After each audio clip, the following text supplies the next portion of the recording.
Okay, here we are. And boom. Hey, everybody, welcome to SongNet.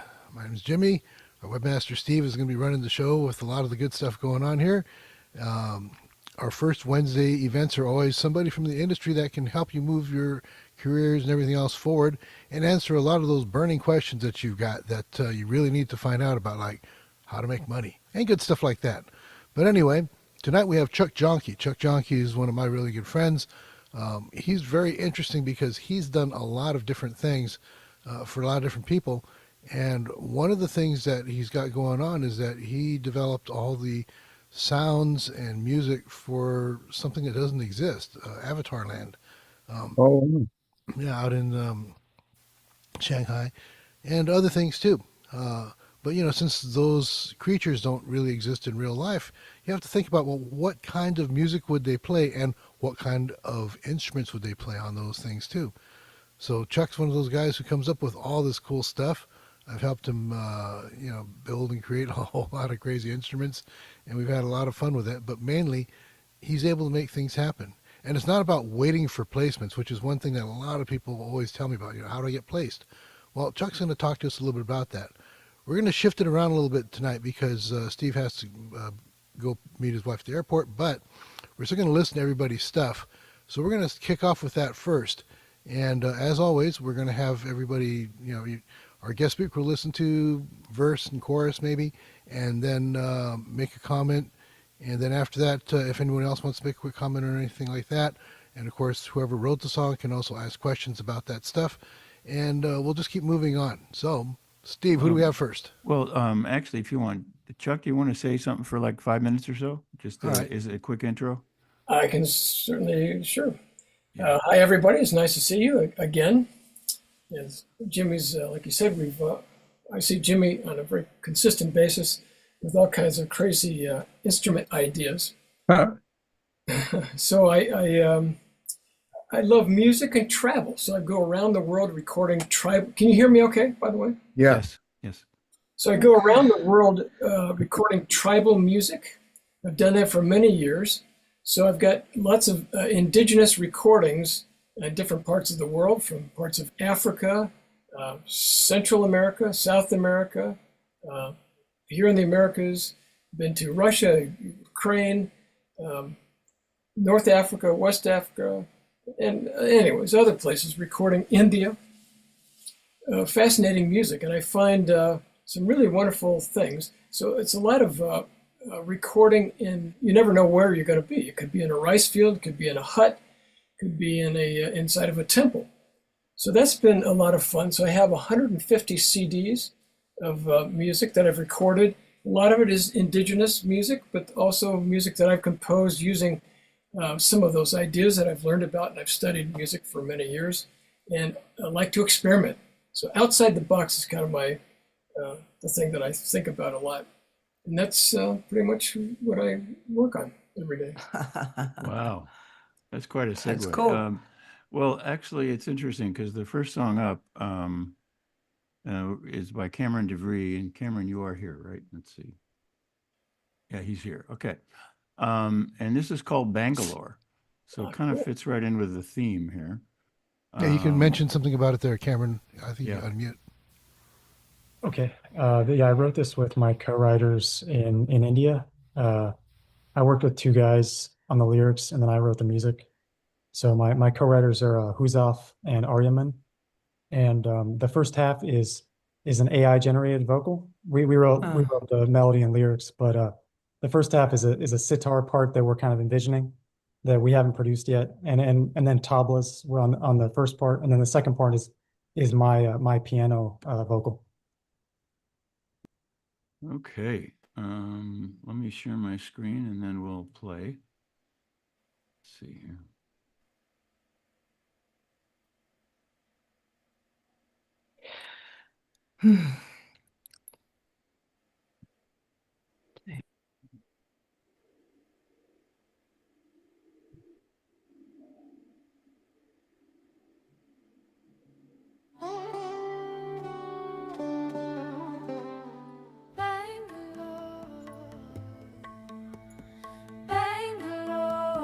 Bangalore, Bangalore,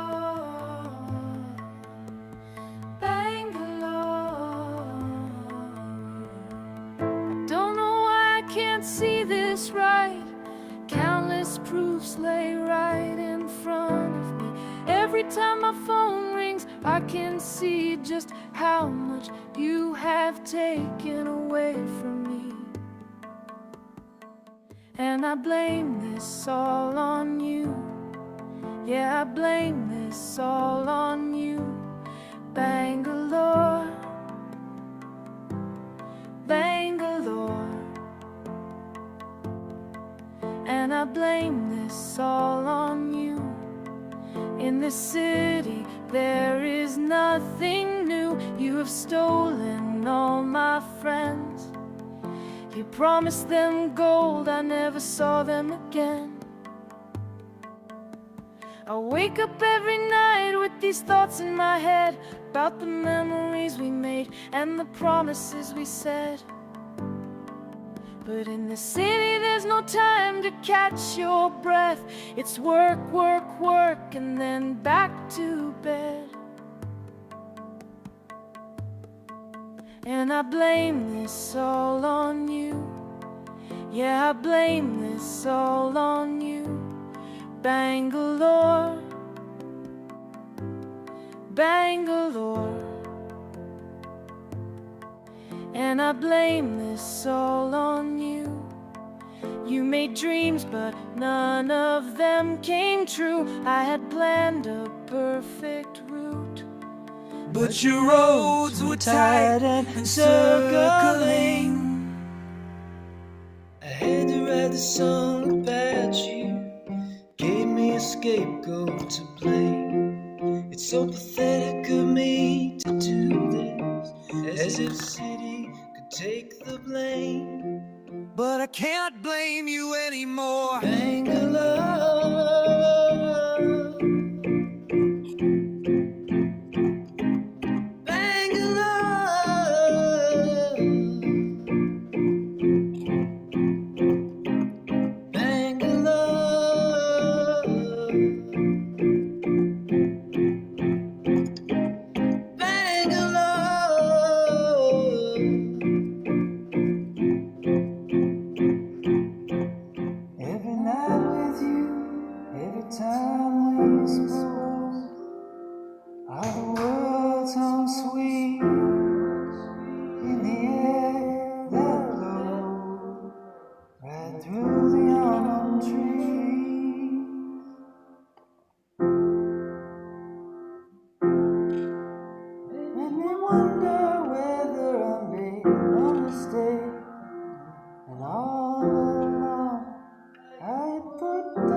Okay, I think we can cut it there, Steve. Yeah.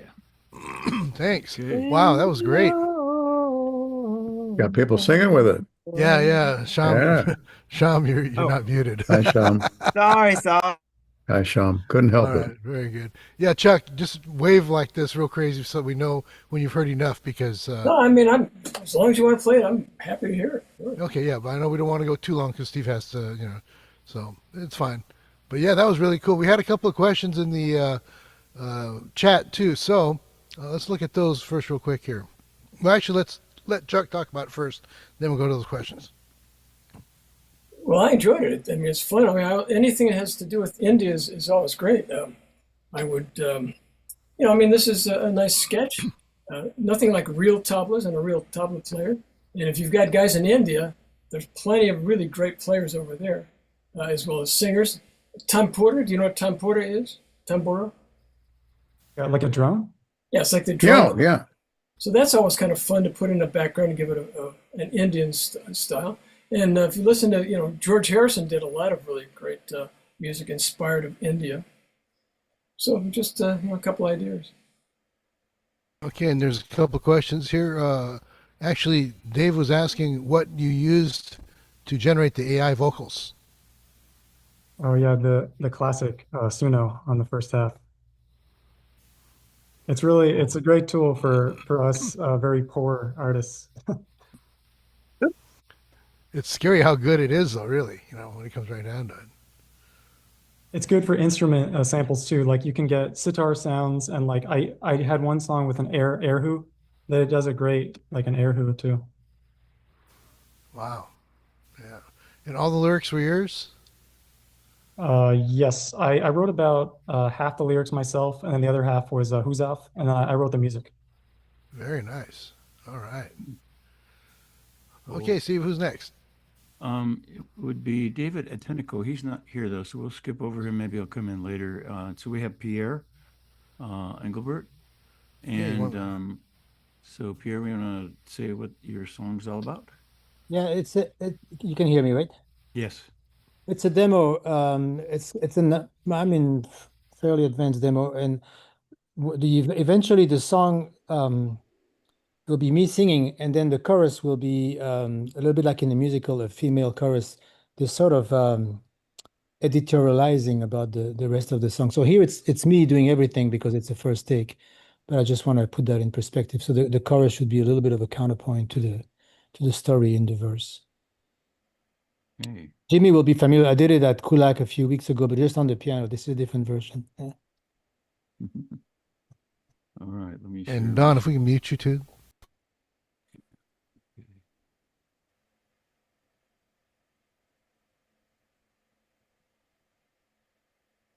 It's Monday morning in Chicago. The rain is falling and she can't go on. He's barely waking back at their studio. Has no idea he's weighing them down. She steps onto the air, knows the routine too well, making ends meet as a dental hygienist. He makes a cup of joe, tunes up his old banjo, writes a new song. You see, he's an artist, but it's no way to make a living writing songs on your old banjo while your lady's a denture of some old fellow for so little dough. But it's no way to live your life taking dental x-rays on rainy days while your boy writes a song on his old banjo. No one will ever know. The clouds have lifted, city lights glow as she makes her way back home, beaten and down. She finds him beaming, watching a game show. Can't wait to sing her the new song he wrote. But she burst into tears, spills out that all her fears are coming true. The baby's still unborn, will need more than a song.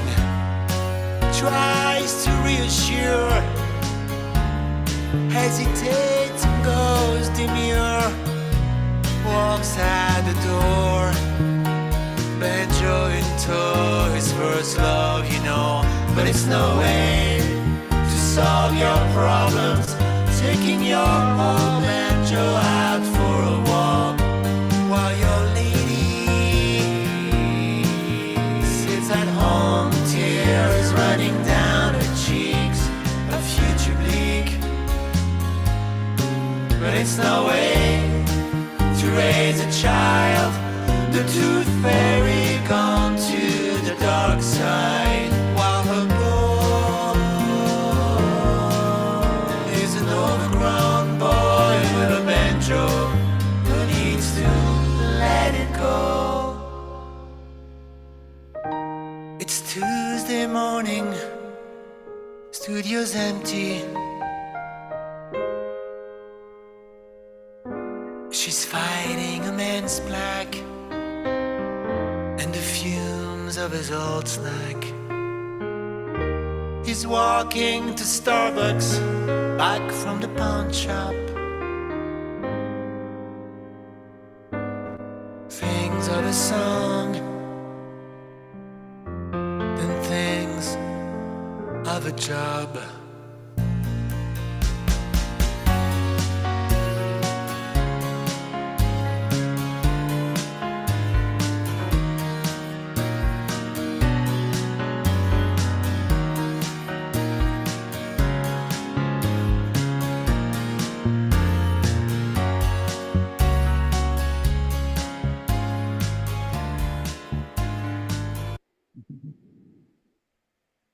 Thank you. Wow. I have a real life friend in the same situation in Russia. Isn't that weird? Isn't that weird? It's absolutely weird. I'd love to send her a copy of this, or let her see a link. Or say this. I just my jaw hit the floor when you got down to the dental hygienist part. My goodness, and I love the tooth fairy line. I'd like to hear more lead in the mix on the chorus, but I loved everything about it otherwise. Thank you. Yeah. Golly. Thank you for that. Jack. Yeah, I thought it was fantastic. Loved the certainly the vocals are just wonderful. Yeah. I've nothing wrong with that. I would love to hear. I think you could put a nice live 12 string in there would be great, Wow. and a fretless bass would be nice. And in mentioning the banjo, why not put a little lick of a banjo in there somewhere? That's a good idea. I've got a bunch of banjos, and sometimes what I like to do is I do what's called musical foley sometimes. So I'll create a sound effect and add it almost as a percussive device.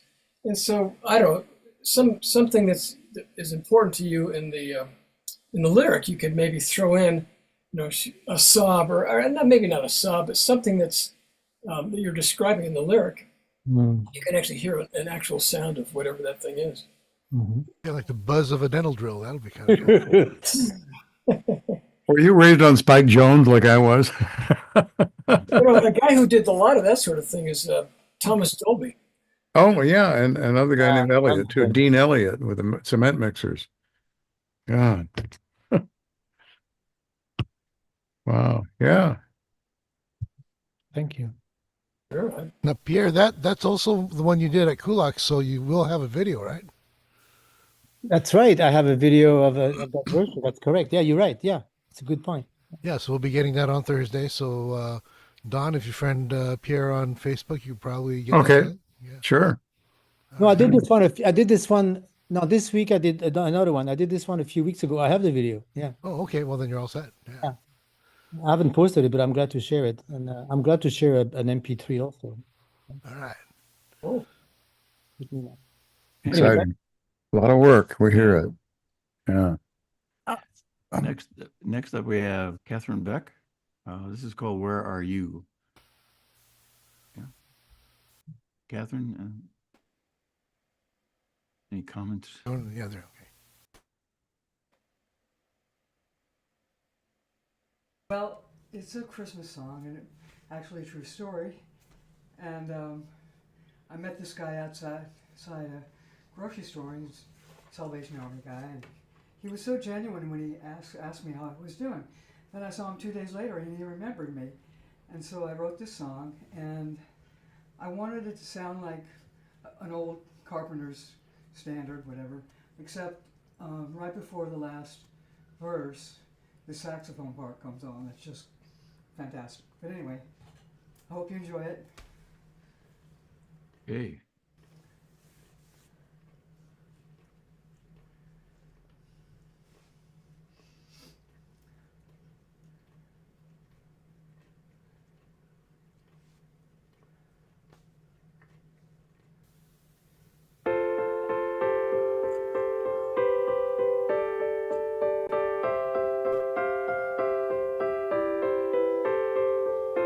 Christmas is coming, I'm on a long break.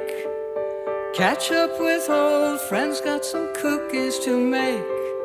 There's a guy in a red suit ringing a bell.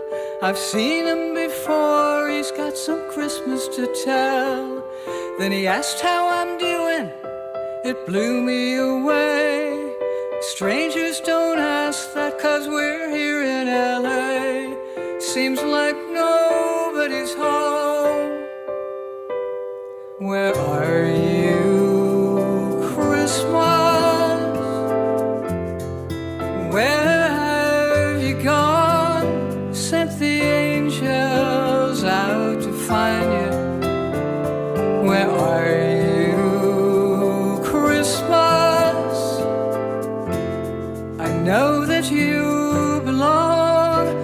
Been looking for you everywhere. He said his name's Colonel, and if he lived next door, I'm sure he'd be my friend, 'cause he's been there before. 'Cause he makes a difference, and that's all that counts. I'll see you next year, everything will work out. And I started thinking about all this good cheer, when I said to myself, I've got nothing to fear. I can do that too, I can do that too.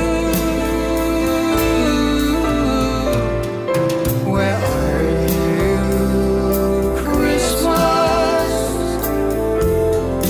Where have you gone? Sent the angels out to find you. Sent the angels out. Where are you, Christmas? I know that you belong. Been looking for you everywhere. I drove down to St. Luke's, not far away. Brought my guitar and some music to play. Went through the front door, what did I see? My old friend Colonel smiling back at me. Then he gave me a big hug, as warm as could be, and sang right along, singing harmony. Smiles everywhere. Now I've found Christmas.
Very nice.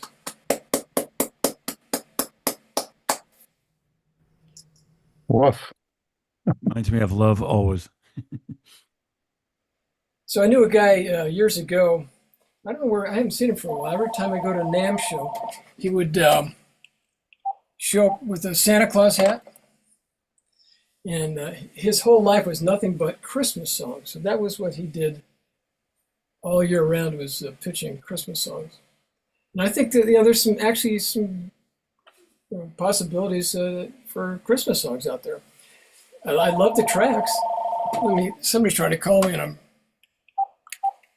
stopping the phone.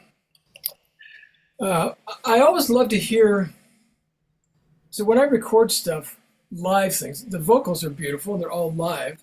And then you've got a lot of the sampled stuff in the back. At the very least, I would do a live shaker and other things that make it more of a down home feel. One thing that I got from Michael's around Christmas time, they have these Christmas wreaths made out of kind of Christmas bells. Using that as a shaker is fabulous. It just puts you right into a Christmas feel. So, I mean, just a thought, some kind of a percussive thing. But yeah, I love the track, love the song. Cool. Yeah, that little vocal thing with the choir with the excessive amount of reverb was exactly what you're talking about with that Foley kind of a thing, right, Chuck? Yeah. Yeah, because it's not really part of the song, but it makes it feel like you're in a cathedral and it's Christmas. So, that's great. Yeah, it's perfect. Who did the production on that? Brett Perry. He teaches film scoring here in Pasadena. Yeah, that's quite an amazing production there. He did a really good job on that one. Yeah, I did. Yeah, and of course your vocals are so awesome. It's like, Oh, thank you. Very Carpenterish too. I picked up on that. Yeah, he sounds like sweet. the Carpenters live. It's amazing. Thank you. Okay. Next we have Gilles Levé, and this is called Gonna Rescue Myself. Gilles? I think I picked the wrong song for Chuck. It seems like I should have gone a little bit more exotic and maybe less formed, but this was a remix of a song that I released a couple of years ago, and I just wanted to go a little bit, I don't know, more low key. I haven't released it. This is kind of like a mix right now. It's called Gonna Rescue Myself, and it's kind of a self-empowerment song. Me Yeah. share my screen.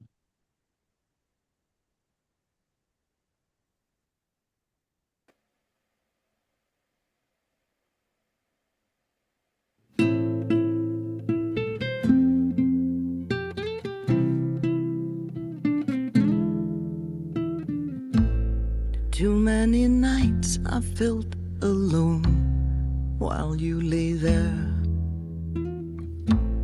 Without a voice, my wings are tied. I'm aching inside. I'm gonna face my pain, walk through the fire. Wear a brave new heart, gonna rescue myself. I'm gonna redefine my new life, rescue myself.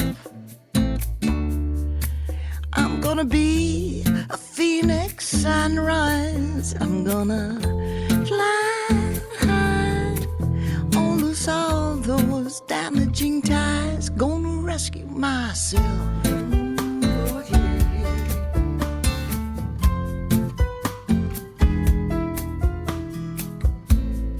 I made a choice to follow my heart, to trust in myself. I took the time to look inside. I'm gonna face my pain, walk through the fire. Wear a brave new heart, gonna rescue myself. I'm gonna redefine my new life, rescue myself. Oh, yeah. I'm gonna be a phoenix sunrise. I'm gonna fly high, I'll lose all those damaging ties. Gonna rescue rescue myself. I'm gonna rescue myself. Nothing will get me down. I'll turn my life around. This time, gonna rescue myself. Oh yeah, yeah. I'm gonna redefine my new life, rescue myself. I'm gonna be a phoenix sunrise. I'm gonna rescue myself. I'm gonna redefine my new life, rescue myself. I'm gonna be a phoenix sunrise. I'm gonna fly high, on loose all those damaging ties. Gonna rescue myself.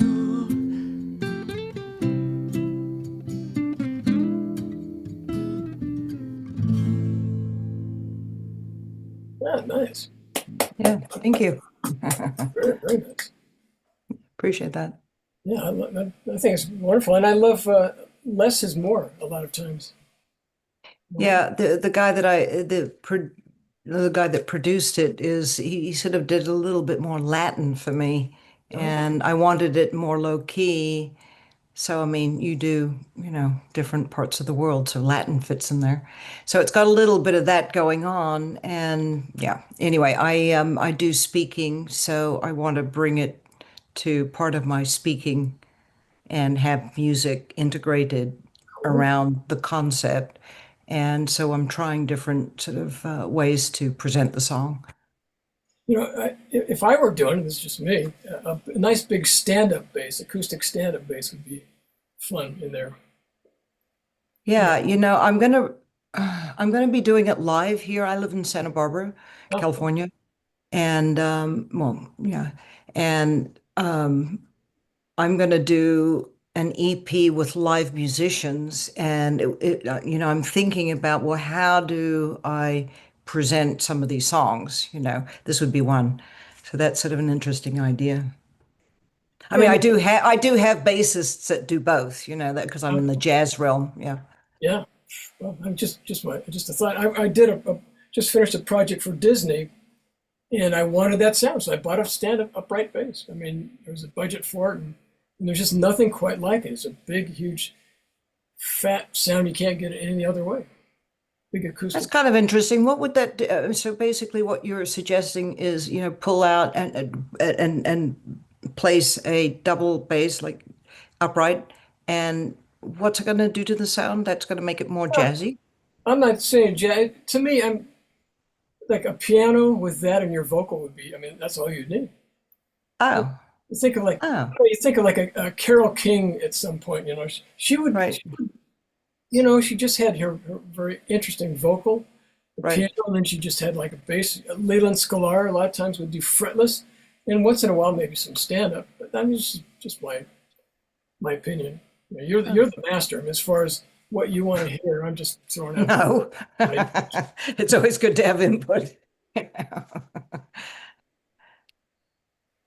Yeah, and then a really nice. It's got a really nice groove to it, and that's something to not. At the end, he had a bunch of like bongos and stuff going on. But I just like the boom, boom, boom, boom. Just a real solid.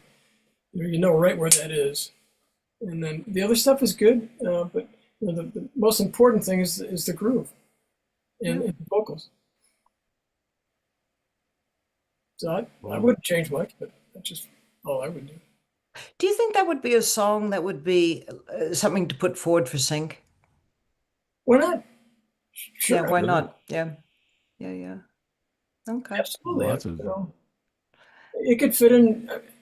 I don't think cinematically. Sometimes people come over and I'll play something for them, and they'll think that way. So that could go in a Dune movie or whatever, and I hadn't even thought of that. So I think somebody else could put it in a whole different context. Yeah. Okay. Nice to meet you. My pleasure. Chuck Jonkey. Yeah. Thanks, guys. Thanks, Stephen and Jimmy. All right. Next up, thank you, Gia. Next up, we have Larambe, and this song is called Hearts of Gold. Larambe, you want to have a few words?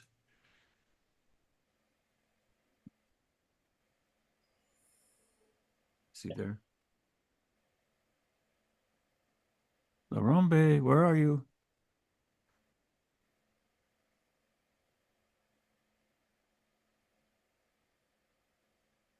He's not muted, so maybe he stepped away. What do you think, Jimmy? Should I skip one?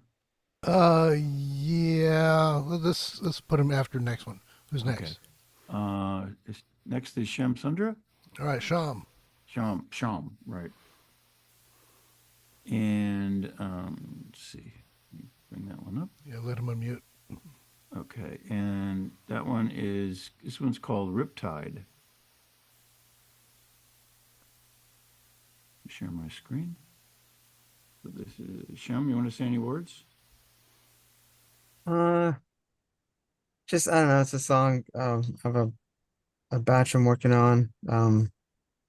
Okay. I think it's fairly sync worthy, but it's not the main goal of it. Gotcha. All right.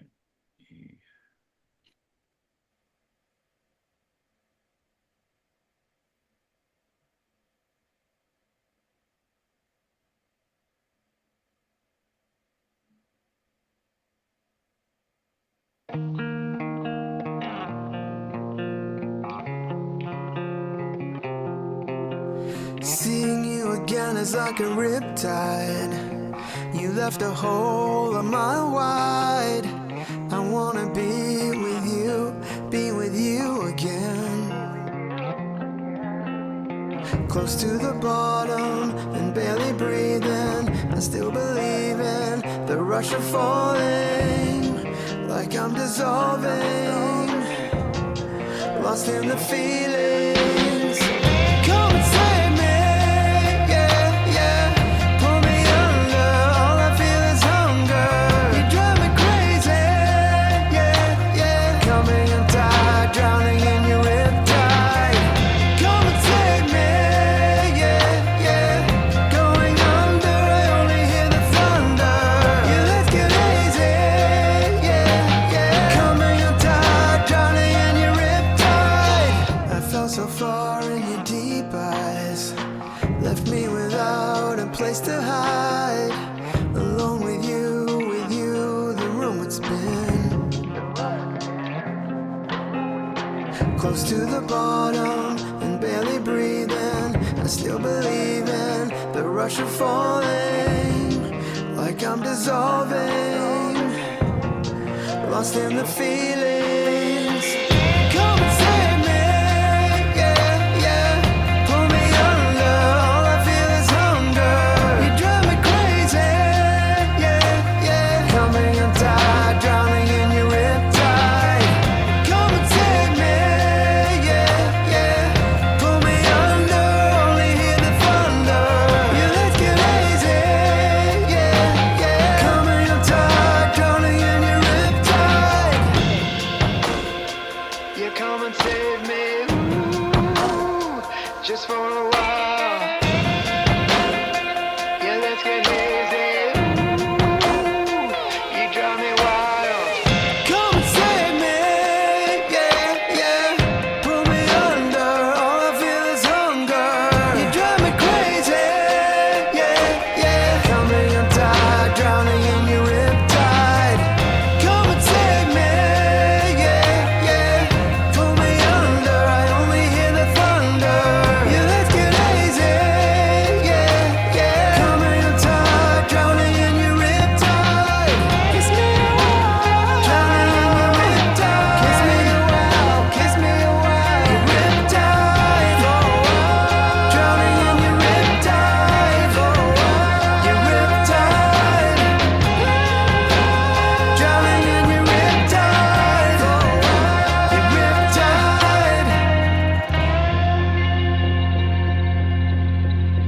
Wow. Yeah, that's cool. Wow. Who was the underwater swimmer? Surfer's Climax. Great title. Wow, that's great.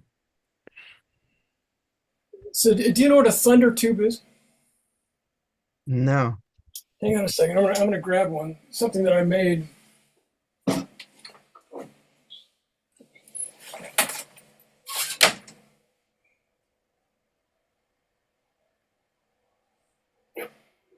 Chuck has a history of making lots of instruments, actually, to get certain sounds. So this Yeah. is something that this is a bongo, an old bongo head. We took a bongo part and added a spring to it, right? Yeah. Oh, wow. I've got one of those. Oh my God. Yeah. Huh. Yeah. Oh So my God. not all of them are the same. So I mean, I've got a bunch of them, different lengths, just strings, different kind of things. But you get some really cool sound effects with that. And of course, with the Riptide, you've got the sound of a thunder-like thing. And so you could do like some kind of a musical sound effect to enhance that whole Riptide thing, kind of maybe even ripping some paper and making that sound like it's, and then with an ocean sound. So I'm just giving you some thoughts as if you think of it like as like a Foley guy. Incredible sound. You know, what can you do and how do they make these sounds? And why not add it to your to a track? Right. Yeah. Yeah. Cool. So I mean, just a few thoughts. But it's got a great the whole visual thing that you think about is you're being sucked into this emotional Riptide thing, and why not take advantage of it sonically? I mean, you might have to clear some space for these sound effects. You don't want to make a wall of sound. Yeah, it's pretty dense already. Yeah. Some thoughts. All right. Good. Cool. Yeah. Thank you. Sure. Oh, very interesting. Yeah, good song. Larambe, are you around? Are you here? Yeah, I'm here. Okay, we'll put you up next then. Yeah, my apologies. I had it with the wrong plug. Okay, let's see. And this is called Hearts of Gold. Any comments before we start on this one? No, it's pretty self-explanatory. Okay. Let's see here.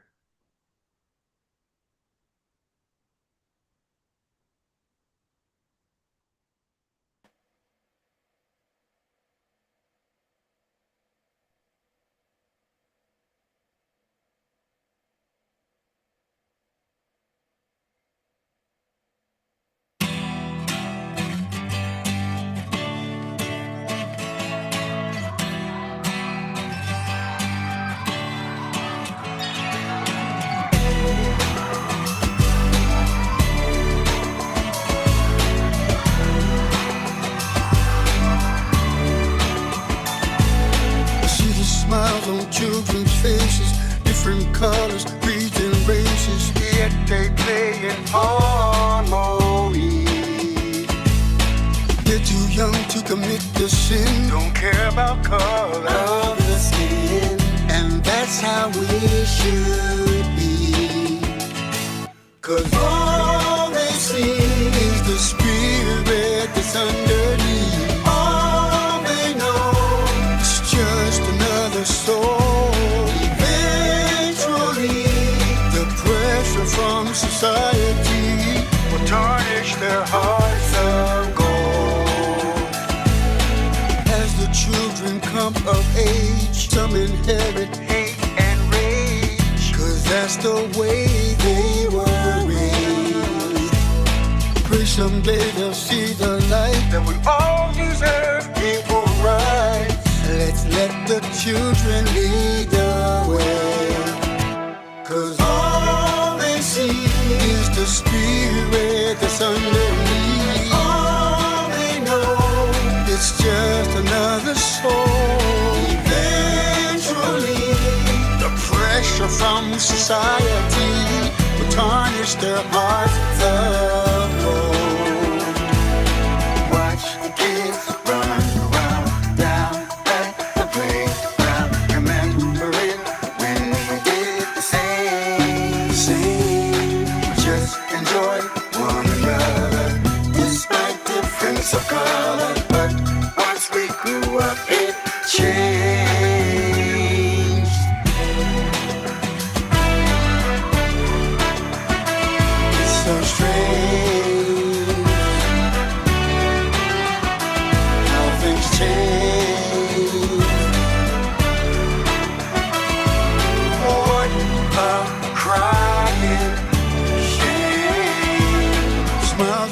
from children's faces when they're taught to fear other races. When all they seek is harmony.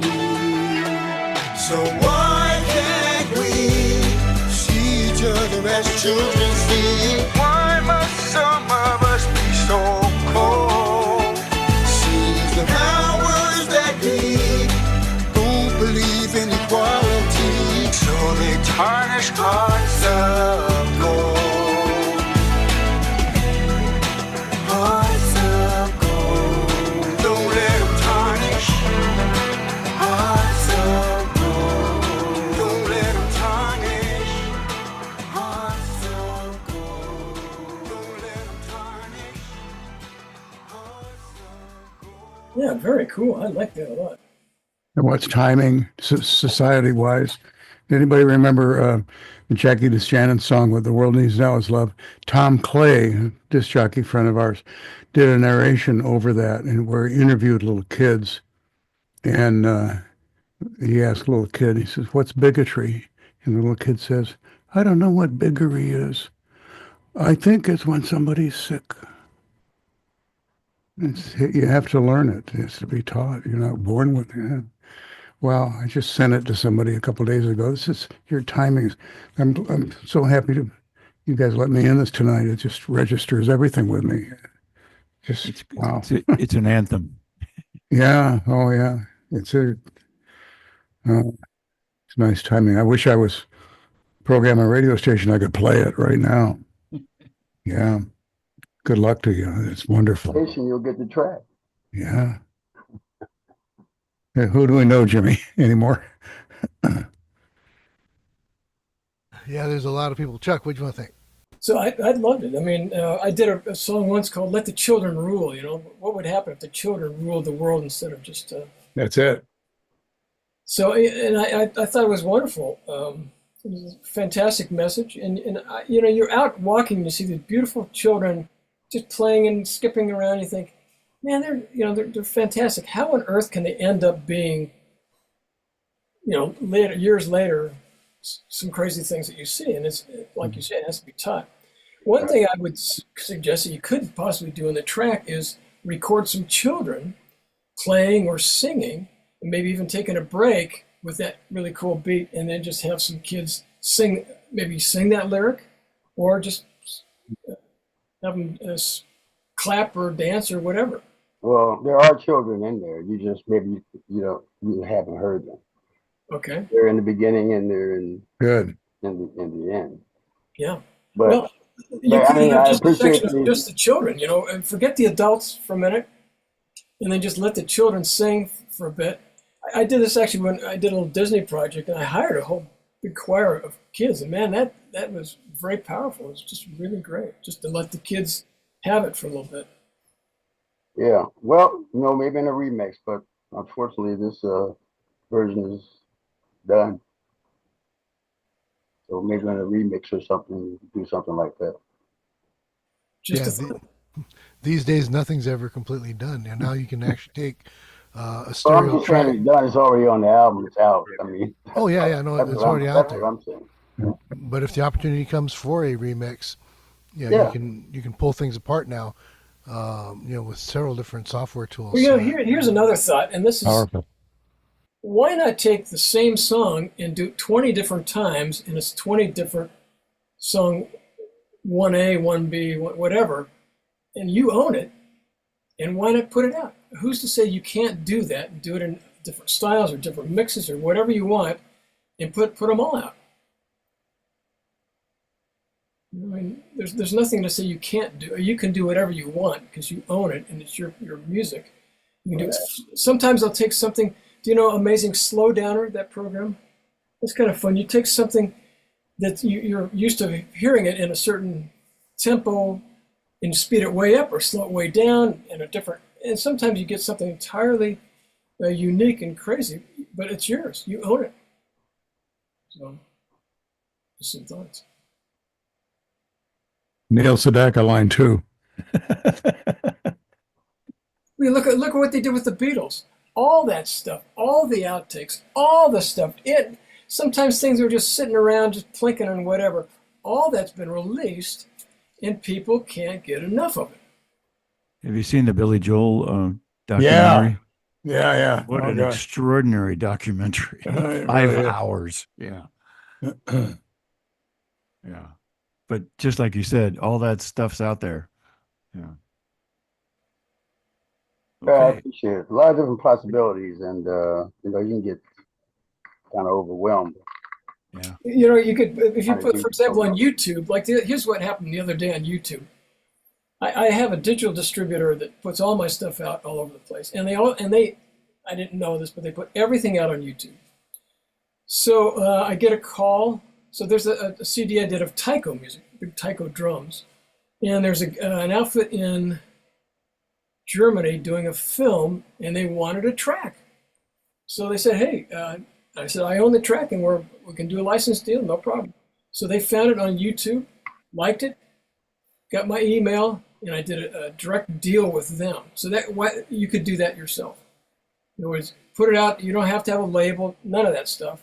Somebody's out looking and they're thinking, you know, something about kids or whatever. Boom, they see one of these things and, oh, let's see if we can get this guy and put it somewhere. Yeah, well, the tune is on an album that I released a couple years ago. So, Sure. you know, like I said, there's always possibilities, but for right now, you know, that's all I got. No All problem. right. So next up is Dave Clausen. Dave, is the call Beyond the Veil. You want to say a few words? Sure. I submitted this a year ago when Kenji was listening, and it's been wasting away on my hard drive, but I'm revisiting it because I have a video on YouTube I made in 2020 of just me singing and playing. And there's a woman that does a radio show in Australia who found that and has played it twice, and she's like, "You got to record it, Dave." So I made some of the changes Kenji recommended, but I haven't done all of them yet. So it's in progress. Trying to do it all at home, so I appreciate any comments and feedback. Okay, here we go.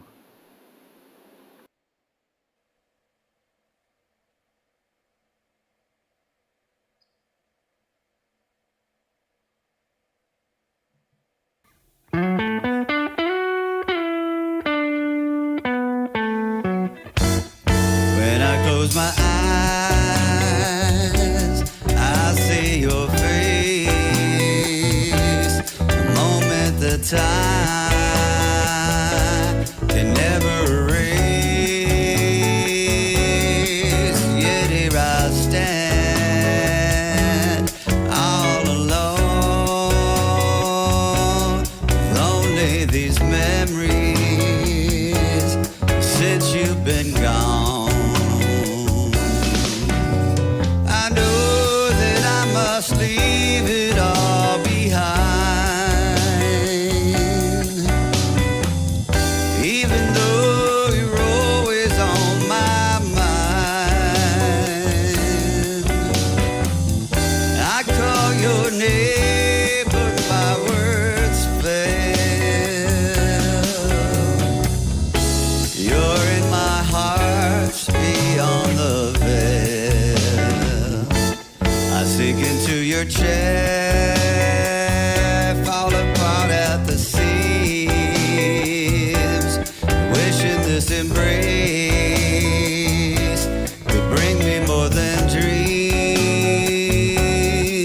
But there is nothing I can undo. I still have your armchair, but time took you. I know that I must leave it all behind, even though you're always on my mind. I call your name, but my words fail.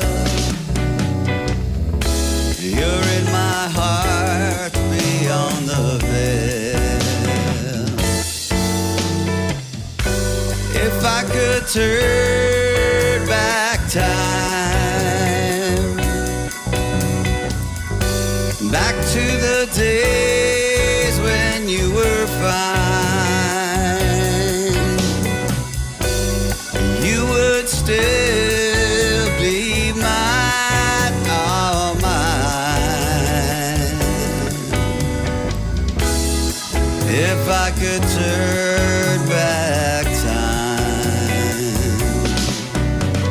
I know that I must leave it all behind. Even though you're always on my mind,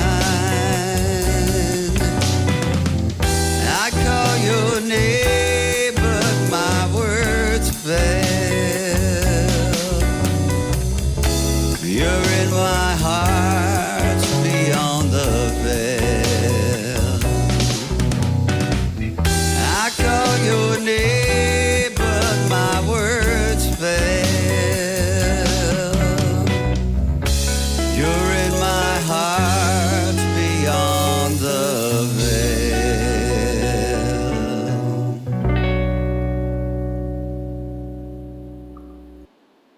Oh, cool.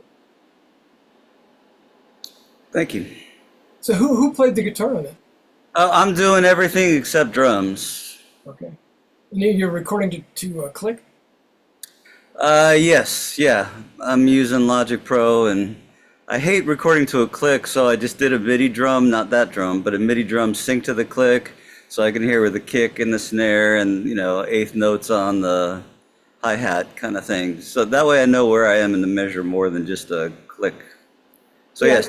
I like it. There was a little bit, the bass and the guitar and stuff wasn't always locked right where it needed to be, right in the pocket. I mean, a little bit of, and it's a fabulous song and deserves, you know, to be right, boom, locked in. And I wouldn't, I'd use a real bass. I wouldn't use a fake bass. No, that was a real bass. Really? Played through a DI. I was doing that this afternoon. Well, here's another thing. I found that sometimes you've got to have some air. Just going direct to the board is not always the, you know, if you have some stuff going to the board, sometimes I'll do 2 or 3 tracks, one going to a board, one going to an amp, one going to a multi-effects, put that all together. But the air really gives you some nice stuff. The vocal, really like the vocal. Just some thoughts is to do a little bit of, not always, a little more articulation on the vocal. Instead, you've got everything's kind of legato. Yeah. Ba-da-da-da-da, da-da-da-da, ba-da-da-ba, ba-da-da-da. You know, so you can, not everything, da-da-da-da, da-da-da-da. You've always got this long, just a thought. I mean, just something to give you a little bit of variation, vocally and percussively, to just really get it locked together. I like it. It's great. Thank you. Yeah, I'll do that. But Kenji did what did Kenji do? Oh, he critiqued it last year, and then I haven't done anything with it. Record it, right? I haven't redone the vocal like he suggested, so. But I would take a look at somehow locking the guitar with the drum thing. I wouldn't go the other way around, because if you're playing and it's not exactly locked down, that's a real hard game to play. Because if you're playing, there's a buddy of mine years ago. He could never, and this is a whole art, playing in time and not speeding up or slowing down as time goes along.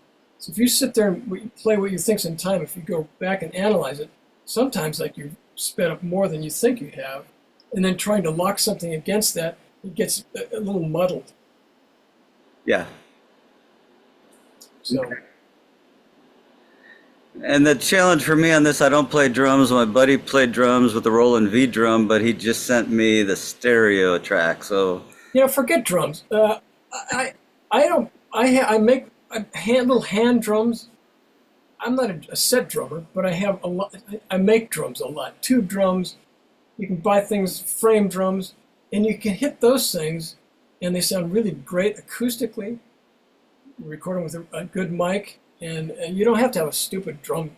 You get so tired of the snare and the kick and the same stuff over and over and over again. Maybe even just a shaker with one drum. Okay, Don, are you? Did you want to comment? Because you're You're smiling at the thought of that.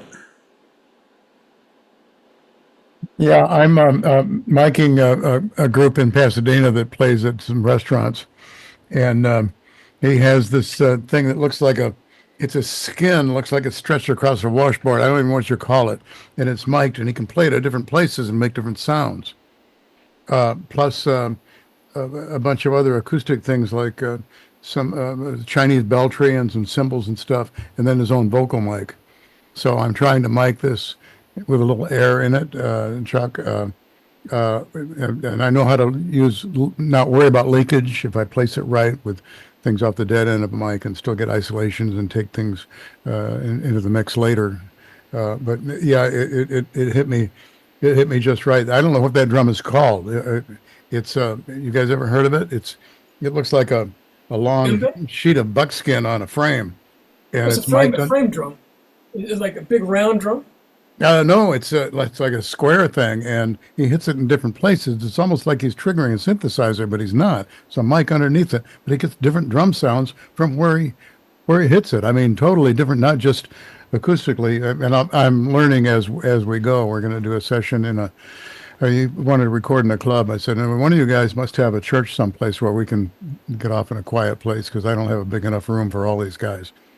So I think it's a zoned cajon, actually. Oh, what's it called? A zoned cajon with zones, or zoned cajon. There are several people that make cajons. You sit on them. It's like a box, but the way that they're built, they have bracing on there. So depending on where you hit it, it really sounds radically different. It's an amazing sound. It's just right. And they could have a piezo in those different zones, and so each one triggers a little bit different thing. Yeah. Yeah, I can't wait. Multiple outputs, You get pretty crazy with that. But Dave, when I was listening to that song, I was thinking it would sound really good with because the way that you've got the lyric structured, it stretches each word like that. Yeah. Making it, keeping the same tempo, but riding the groove halftime. You know what I mean? So that it feels slower, but it's not slower. It's the same speed and everything else, but a little bit different. And then having like a female vocal, like having Gia come in and do that. That'd be kind of cool. Yeah, that would.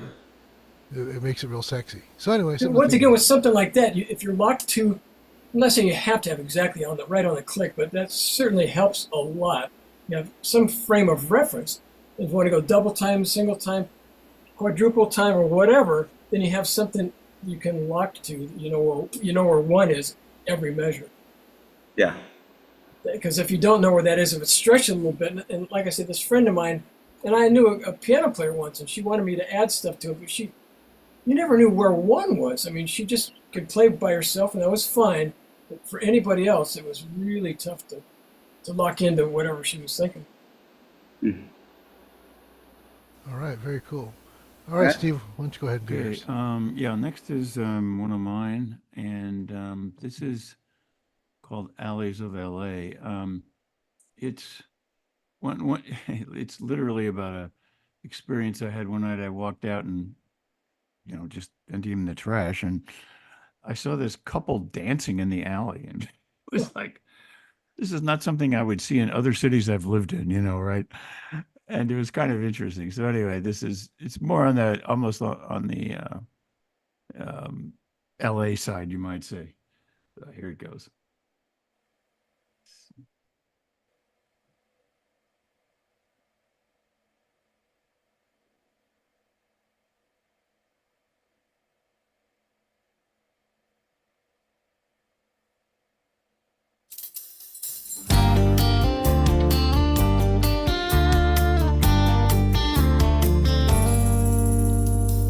Cycle time, cool summer night. Look in the alley, left and right. But who is this that I now see dancing right in front of me? A couple arm in arm, turn round and round. There is magic here, they say, in this place they call LA. In a moment, all your dreams, they can come true. Didn't believe it all before.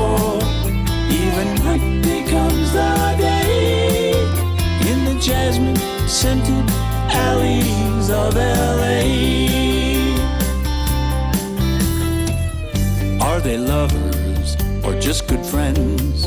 A student teacher, well, it depends. I raise my thumb and smile. No distraction while there is magic, here they say, in this place they call LA. In a moment, all your dreams, they can come true. Didn't believe it all before. Even night becomes the day in the jasmine-scented alleys of LA. There's something about this scene. I stare and all it seems. They're dancing in an alley. Oh, dancing in an alley of LA. Hey, hey, hey, hey. There is magic, here they say, in this place they call LA. In a moment, all your dreams, they can come true. Didn't believe it all before. Even night becomes the day in the jasmine-scented alleys of LA. In the jasmine-scented alleys of LA.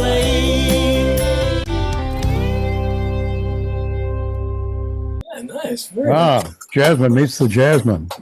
The Jazzman. I liked it. Very cool. Oh, thanks. Thanks. Yeah, I would add live shakers. Always with Yeah. live shakers will give you a more of a feel that's, you know, you've got a bunch of live guys there playing. Did you write that, Steve? Yes. I sense a little reversal here, like people that write. That you might have been the guy in the alley, and somebody gave you the thumb up. Am I right? Am I right? No, this was no. I you're literally lying to walked me. out and I looked at these two Okay. people, and it was. But I can see it being that way with you. Yeah, it was. I thought, and it was right after I'd first moved here. You know, that's why it struck me. You know, I thought, you know, you would not see this in St. Louis or Kansas City, where we came from. You know, it was. It's pretty kind of LA unique. Steve and I are distant cousins. It's funny we were like, Yeah. yeah, it's funny. And like as I was thinking of all these, Chuck, you know, all of the sort of sound sort of things you do, I was thinking, what is an LA sound? You know, is there such a thing? I mean, there's an LA Sirens. orchestra sound. Yeah, there you go. One hand clapping. Yeah. No, but there, you know, yeah. Once again, I always tried. I have a gigantic library over the time, you know, because of my travels and stuff. I don't not just record music, but if I hear frogs or anything else, or something interesting, I record that stuff. Right. And then sometimes make things up. And then you think, well, how could there's a whole section called Chuck Hits. What I mean by hits is more like impacts. So it could be like you smack a trash can or you drop something and you put two or three things together and suddenly it becomes this big, massive sound. And you could use it on a downbeat or an offbeat or whatever. And then suddenly it becomes a percussion instrument. Chuck, we have to meet. Yeah. This is insane. Yeah, that's I do that that's great. all the time, almost every day. And and when I make these instruments, like you see here with springs, I've done a ton of stuff with springs, a lot of stuff with glass, things with made marimbas out of quartz crystal rods, wind chimes, all kinds of fun stuff. But the real world is magical, and you don't need much beyond that, Right. to fill the space. Yeah, like sounds of raindrops hitting a top of a trash can lid or something. You know. You know, I heard Joni Mitchell apparently was somewhere recording something, and there was a cricket in the studio, and they looked and looked and looked for that cricket. They could not find it. So then she just said, well, heck with it. And she recorded a piece based on the sound of the cricket. So the cricket's in there as part of the tune. So that became an inspiration. So, you know, just Yeah, you never know. stuff. There's a fellow who submitted a song, and he's not submitted before. Jimmy, do you know this fellow, David at Tenneco? I thought we'd play it just he didn't show up, but he may not exactly know what the protocol is and such. So I thought we'd play it. This is the last song. Yeah, we yeah. can Go have- ahead and let's go yeah. ahead and play it, and then he might be looking for it on YouTube later. So Okay. Let's see here. This is called Beyond. I've Got Faith. It's called. Cue it up here. And then after this, Chuck, you can give us some great examples of all the cool things that you've done and working on or whatever. Okay, so here we go.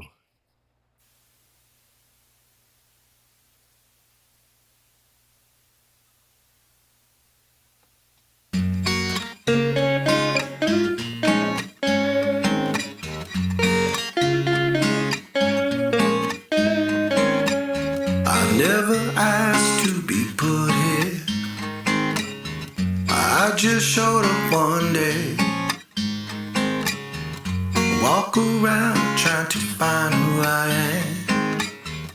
Try to find my place. 'Cause I feel a little low on the positive fuel. Feel a little high on pain. Feel confused about what I need to do. But I know I'm gonna get through this day. 'Cause I've got faith. I've got faith. I don't get scared from destruction. I stare it right in the face. It's the only way that I could function when everything is out of place. 'Cause I feel a little low on the positive vibes. Feel a little high on pain. Feel confused about what I need to do. But I know I'm gonna get through this day. 'Cause I've got faith. I've got faith. I stay away from things that hurt my heart and try and keep them away. Yeah, yeah. And if there's things that I can keep away, I just lean on that faith. Yeah, yeah.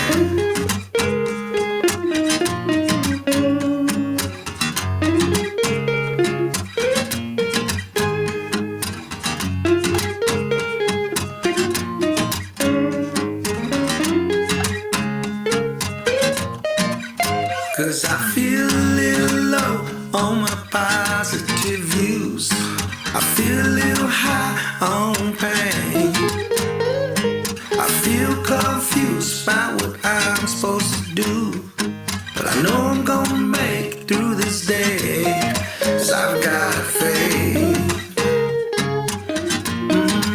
I got faith. 'Cause I've got faith. I've got faith.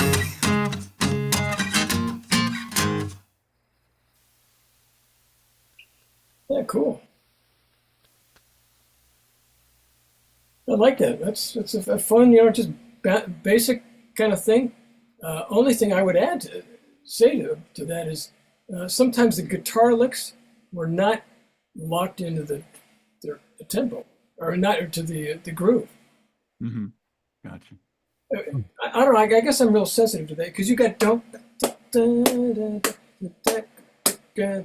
That's happening, right? And if you're gonna play against that, but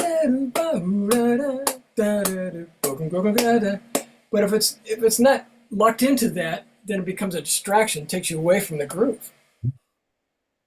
So that's just the only thing I would add to that or change. one thing that I would see too is that the bridge should be the bridge. Bridge is supposed to take you out of the whole thing a little bit, Yeah. and it's exactly the same as everything else. Right. But if he arpeggiated that so that it's a little more open and I don't know, not really quieter, but more open and a little more expressive. Then I Change think the that key or whatever. The exactly. bones are sure there, though. The bones are there. Yeah. Yeah. Otherwise, pretty good. So hopefully we'll see him around here, and he'll be here next time for all that other stuff there. Good. All right. Well, Chuck, you said you had like 10 minutes of stuff to play. Well, I mean, what is your time like? What is? Oh no, no, we're okay. We're doing great. Okay. Well, I tell you one thing you might do since are you leaving right now or? Oh no, I don't have to leave for another like 25 minutes or more. Okay. So one thing you could do is if you want to go to YouTube and show a little bit, there's a video I did. I did a whole CD of using nothing but balloons. And if you look up Chuck Jonkey balloon tune, we'll see a little bit of how I use balloons. And the whole hours with the music was using nothing but balloons and no samples. I had to use just the balloons. And that ended up being a big part of how I got a Disney gig. So anyways. Wow. Jimmy, I can make you you host, and then you can find it and play it if you want. Well, it's going to be faster to do that maybe than me to try to find it. Yeah. So I don't want to get messed up with. I've got this timeline thing, but as far as getting. Oh no, don't worry about the time because I can transfer, the sponsorship to Jimmy, so that's not a problem. Yeah. So Stephen, you don't have to transfer hosts to anybody for them to share. You just have to go to host tools and allow sharing other people. That's true too. That's right. You're right. Actually, you can give the host to Dave. Dave knows more about it. Hey, let Dave do it. Yeah, here we go. Multiple participants can share simultaneously. There you go. Okay. Yeah, so you can do share now, David. Yeah, go ahead. You can share your screen if you want to bring it up. And okay. Let's see how this works. You can see my screen now? Or? No, you have to hit share a couple of times. You hit the green button first, and then there's a blue button in the next screen at the bottom to hit share, and then we can see your screen.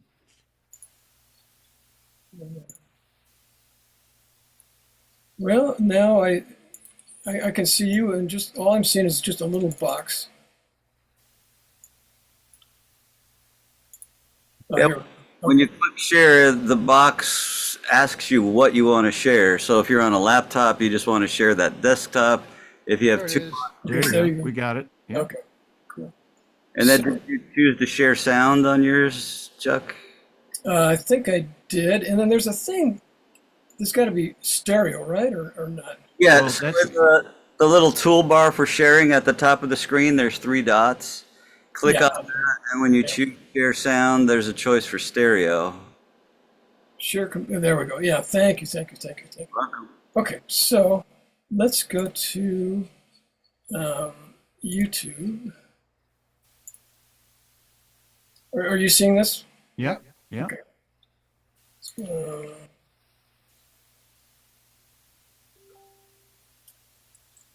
Okay. Chuck Jonkey balloon music here. Let's see. Okay.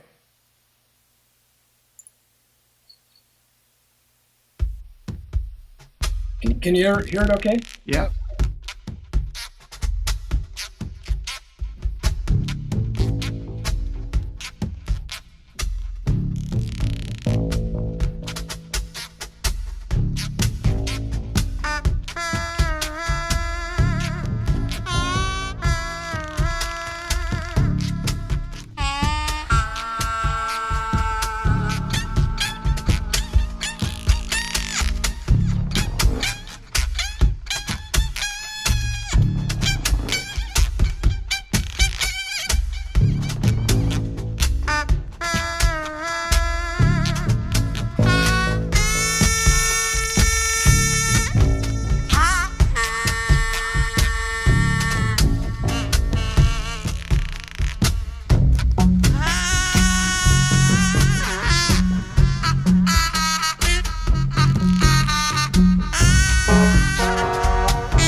Anyway, so there's a little bit of that That's incredible. That's hilarious.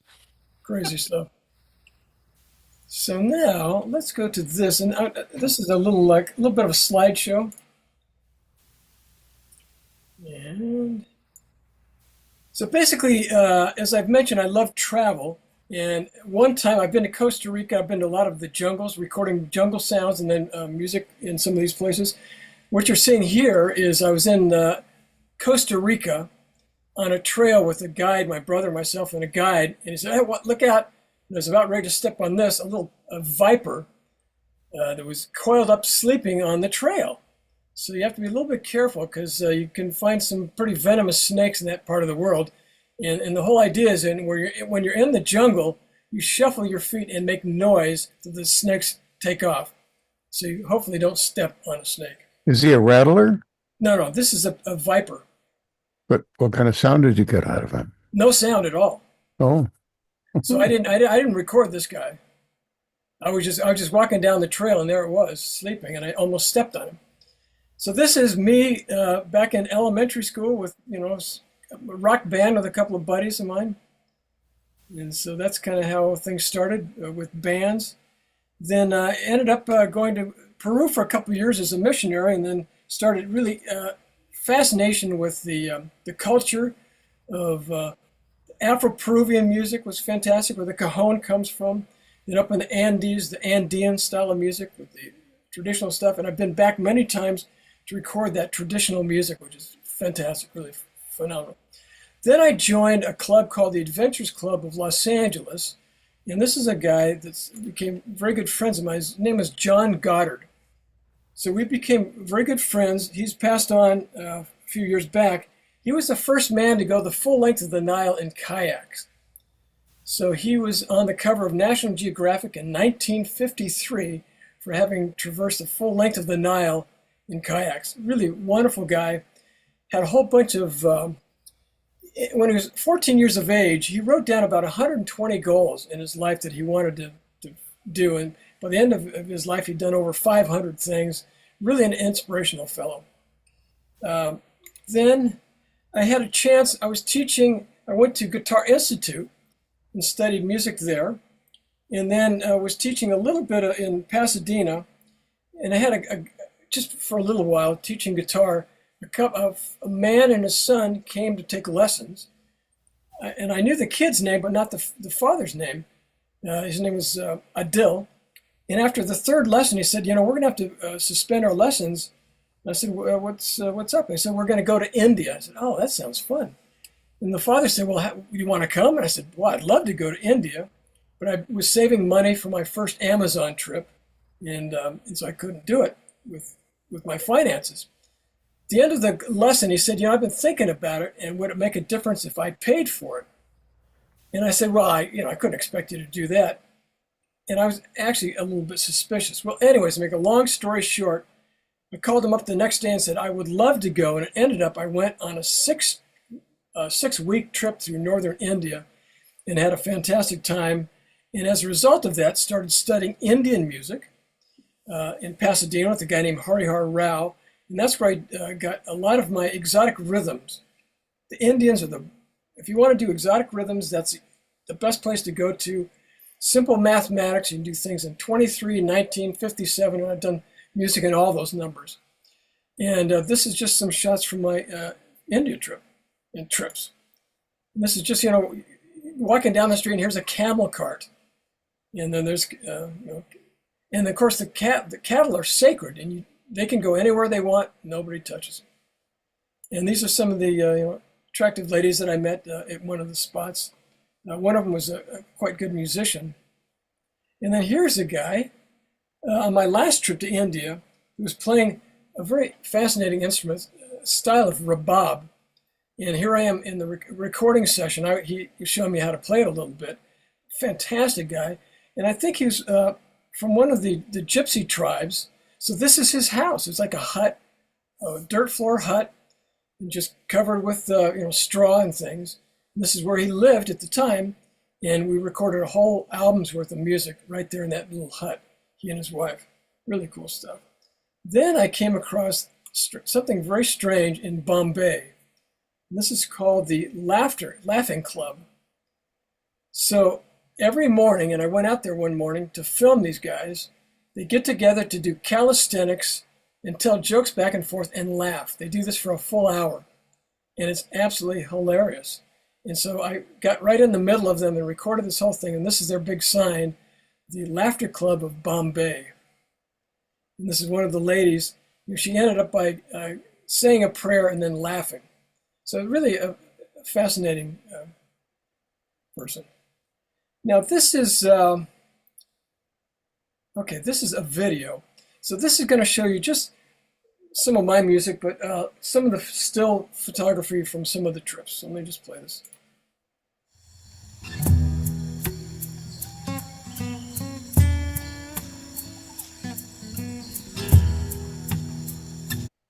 Can you hear that okay?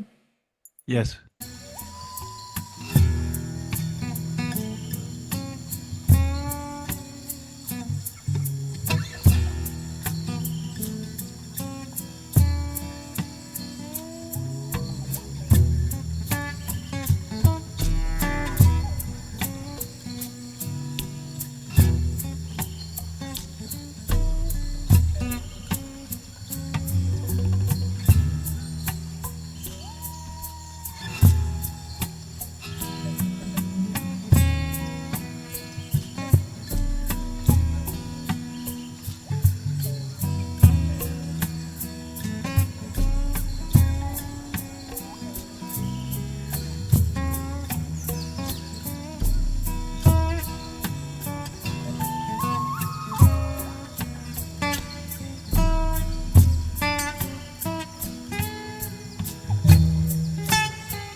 Anyways, that's just a few shots from How did you ever figure out where to go that was safe and what to eat and so on? It's fabulous. The music just takes you there. Sometimes I just take a flight and just make it up as I go, which I usually do, like Morocco.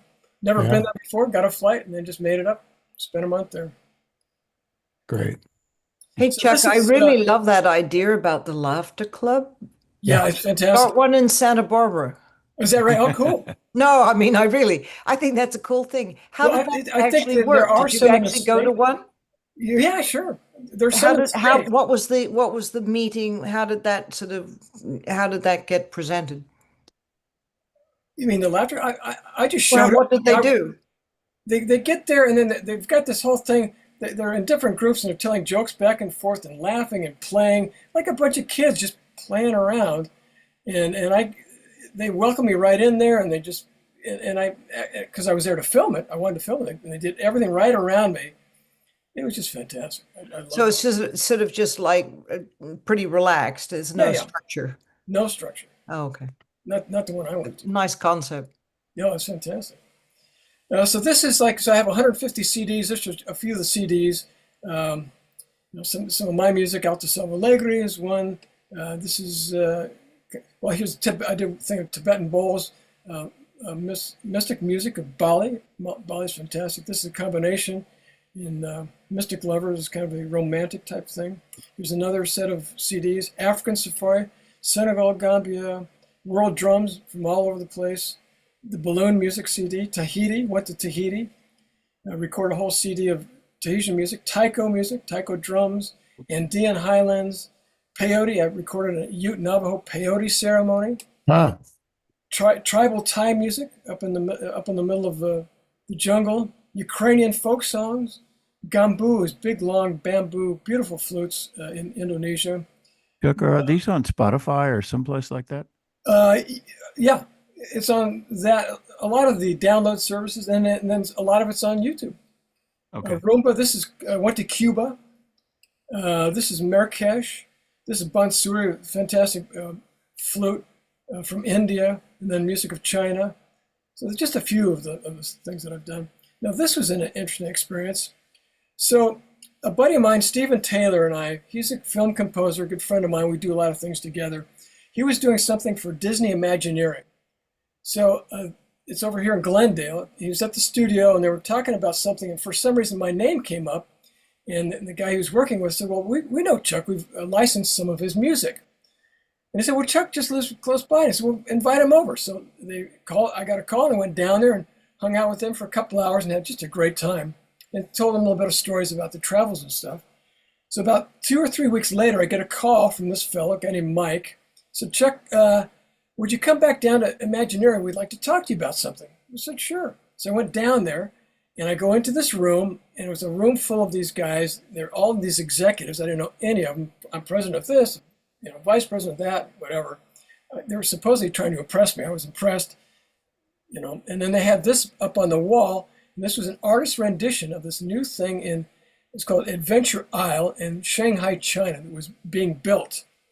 They said, this is a project that we have going on, and it's got this big volcano, it's got an island thing, it's got a village here, it's got a little kind of a lake and a moat and rides.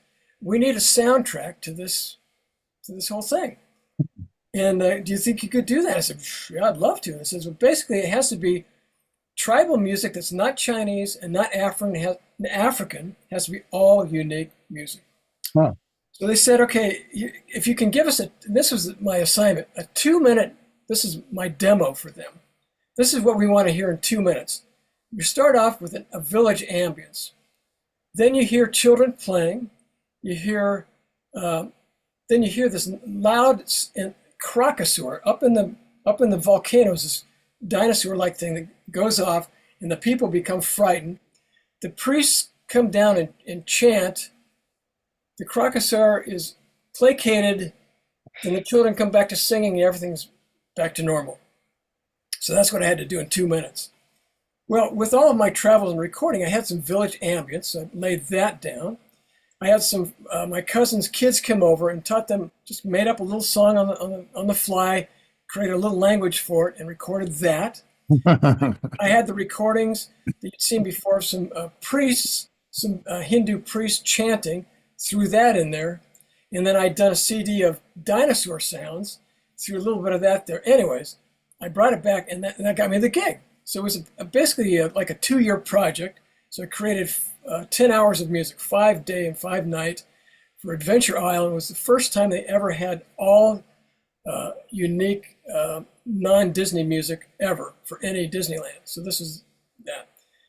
So that was fun. Then they flew me over there. I gave them stems, and then we did a mix down on site where we really honed down where the different speakers were in different parts of the village and where I wanted to hear the children singing and different things. So they came back to me just recently and added a whole section to it. It's so popular, a children's section. So I just finished another project for Adventure Isle. So that was a heck of a lot of fun. So this What kind of mics do you take on a project like that? Well, I didn't record anything there. I record everything here in my studio. And then in some cases, like with the children, I went to Imagineering has a studio, and we went over there, recorded some of the stuff there. But most of the instrumental stuff I did here at my house. So this is, here I am in Adventure Isle, and that's what it kind of looks like. This is the entrance to Adventure Isle, and that's another part of the Adventure Isle. Now this is just another shot. Here I am in Bali, in the rice fields of Bali. I love Bali, spent a lot of time there, and I've recorded a lot of stuff. Here's a guy that I know who lives up in the mountains in a place called Moonduk, and he makes really cool like bamboo xylophone things. Huh. And so really good guy, and I've bought some instruments from him in the past. Here's some priests. I was actually commissioned to record these guys. Hindu priests. One guy would read Sanskrit, the Ramayana, and the other guy would chant that, and then the other guy would interpret it in the Balinese language. Really fascinating sound. So this is a bunch of other kids that I recorded for. So then I did some work on Avatar, the last Avatar movie. So there's a little bit of a budget, so I went over and recorded some vocals that they added for that. And these are the priests again, and this is like a stereo mic that I use, and then just a little 4-track that I had at the time. Some more, some dancers. And this is in Eastern Java, a place called Banyuwangi. And I took a ferry from Bali to Java. And they put these gigantic buses in these ferries, and you get up top, because once in a while the ferries go over and you want to swim, you don't want to be stuck in a bus. When you get to the eastern part of Java, this is the town you end up in, Banyuwangi. And an ethnomusicologist told me to hang out there, and I met a guy, and I was taken to this fantastic parade of young people that lasted for about an hour, all these different costumes, very, very unique. Then that's, the ruins of Machu Picchu. Been up there a few times. And this is a guy that I met on the train, kind of a strange looking cat. And then these things, you have to be wary of these guys. Ooh. Piranha. And this is me with a friend of mine made these gigantic marimba bars. They stand about 6 feet tall. This is for the Harry Parks Ensemble. And really cool sound. Each one, the lowest is a low C note on my right. And that is, it's like 30 hertz. It's way, way down. And this is another thing that I use. That's part of the balloon project. These are some drums that I made out of tubes. This is a guitar that I made, my steampunk guitar. This is another instrument, a live performance we did with basically a box with strings on it and kind of like whammy bar things. And this is a place called More York. We did a live performance, balloons with popcorn in it, great shakers. And this guy here on my right, Brad Dutz, is a very famous percussion guy. So we play together. And then this is Stephen Taylor on my right here, playing this little 10-stringed instrument. And then I'm playing this string box. And that's part of my jagog, the big gigantic bamboo instruments that I brought back from Indonesia. Then went with the Adventures Club, one of the guys, and we climbed Mount Kinabalu, which is the tallest mountain in Southeast Asia. So here we are on the summit of that mountain. and that's on the way up. And this is in Morocco. A really great place. This is in, anybody been to Morocco? Chefchaouen is called the Blue City. Really very nice. Then went to Papua New Guinea. I was there not too long ago. And that's over 300 tribes that live in New Guinea. And here we visited some of the tribes in their villages. And there's really wild costumes with feathers and foliage. And I had my face painted, so there's a face painting. Then that's just more of Papua New Guinea and just some of the children there. See this? What's this? Okay, so that's basically it. That is it. This other thing, well, this goes on for a long time. What I could do is I did a little TV show. I was pitching 5 TV shows. They never got picked up. And this is one on Cuba. So I went and spent time in Cuba. Do you want to see a few minutes of this? Do we have time? Sure. Yeah, sure. Go on. No time limit, basically. Okay, this goes for 20 minutes. I don't know if you want to do the 20 minutes, but we can do a little bit. So On fast track. yeah.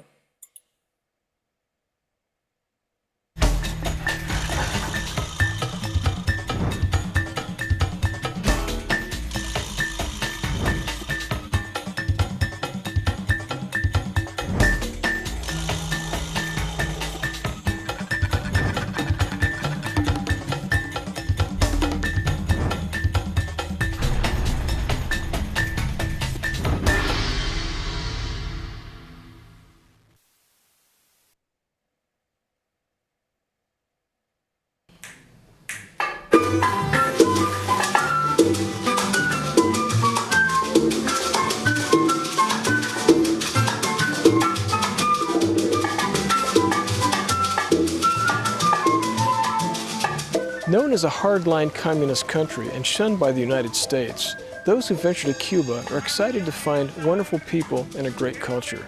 Hi, I'm Chuck Jonkey. Welcome to Exotic Worlds from Havana, Cuba.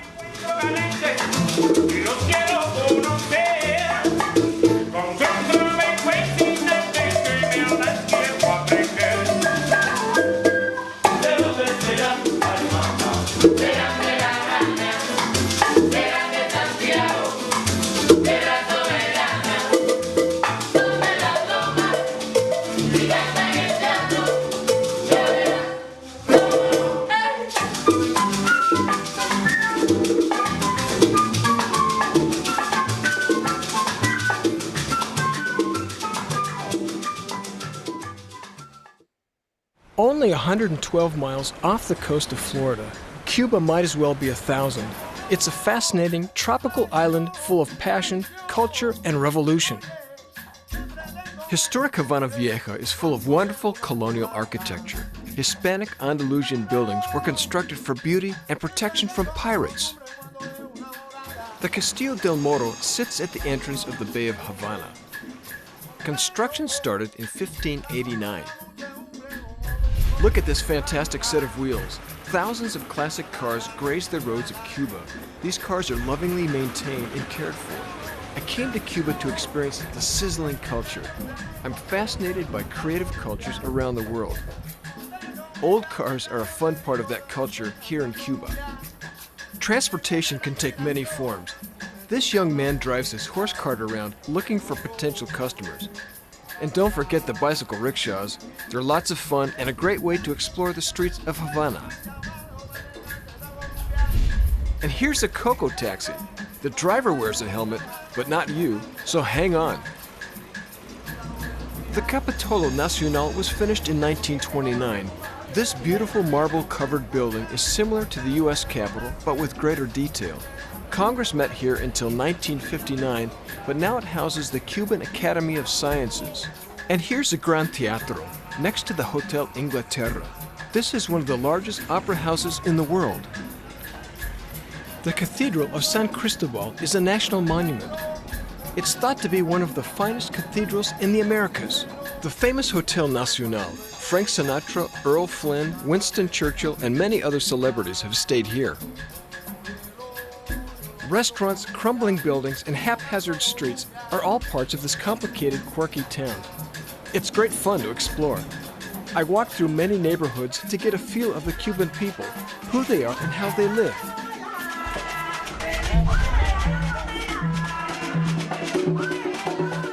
And spicy music is everywhere. As a musician and composer, I'm here to absorb the vibrant rhythms and sounds. My music features influences from travels all over the world. I quickly realized that music and dance are a crucial part of Cubans' lives. And speaking of music, here's a rumba festival in a park in Vieja Havana. Rumba is the basis of Afro-Cuban music. These beats go straight back to the African Congo.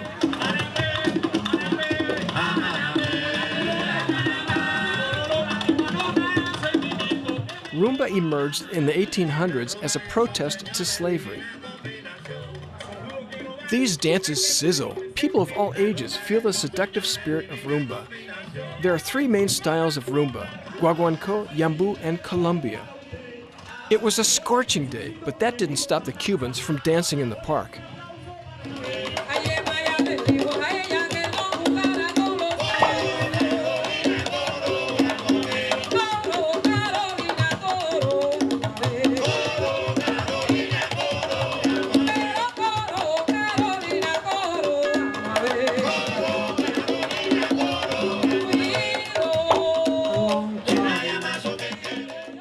My search for incredible music was rewarded on the first night. I left my room to check out Havana's night scene and got as far as the lobby. These musicians knocked my socks off. Their name is Septeto Sonido Son. Here's their singer Gustavo. I met the guys and started planning my first recording session. This musical style is called son.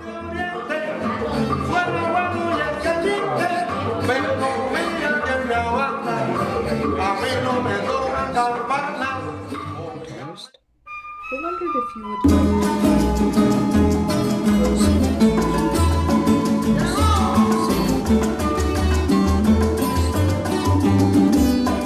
The next day I continued exploring Havana. Here's the Palacio del Centro Asturiano. It houses the Fine Arts Museum, Museum de Bellas Artes. We're in the Central Park. It's the heart of Havana and a popular gathering place in the evenings when the air is cooler.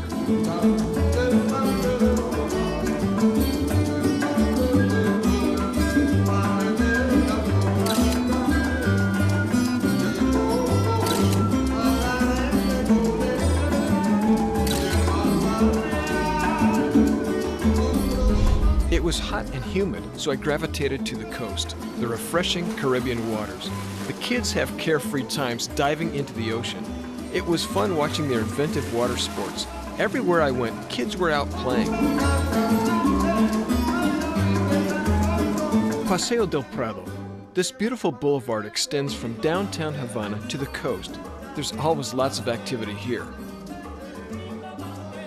The Malecón, a fascinating seafront promenade overlooking the Bay of Havana, with the intense tropical sun.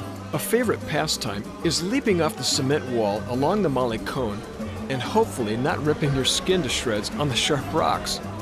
Kids of all ages constantly play in the water, while others are content to watch and admire. This vendor tries to sell me peanuts. Meanwhile, behind him, some daring teenagers dash across the busy street, avoiding traffic and hitting a precise spot to dive into the sea. Fortunately, they find the narrow passage and avoid some very serious injuries.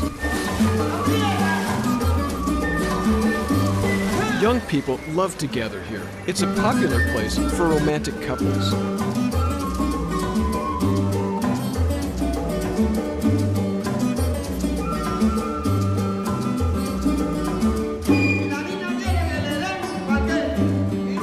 The sunsets are magical. Cubans are very inventive, creating rafts from styrofoam.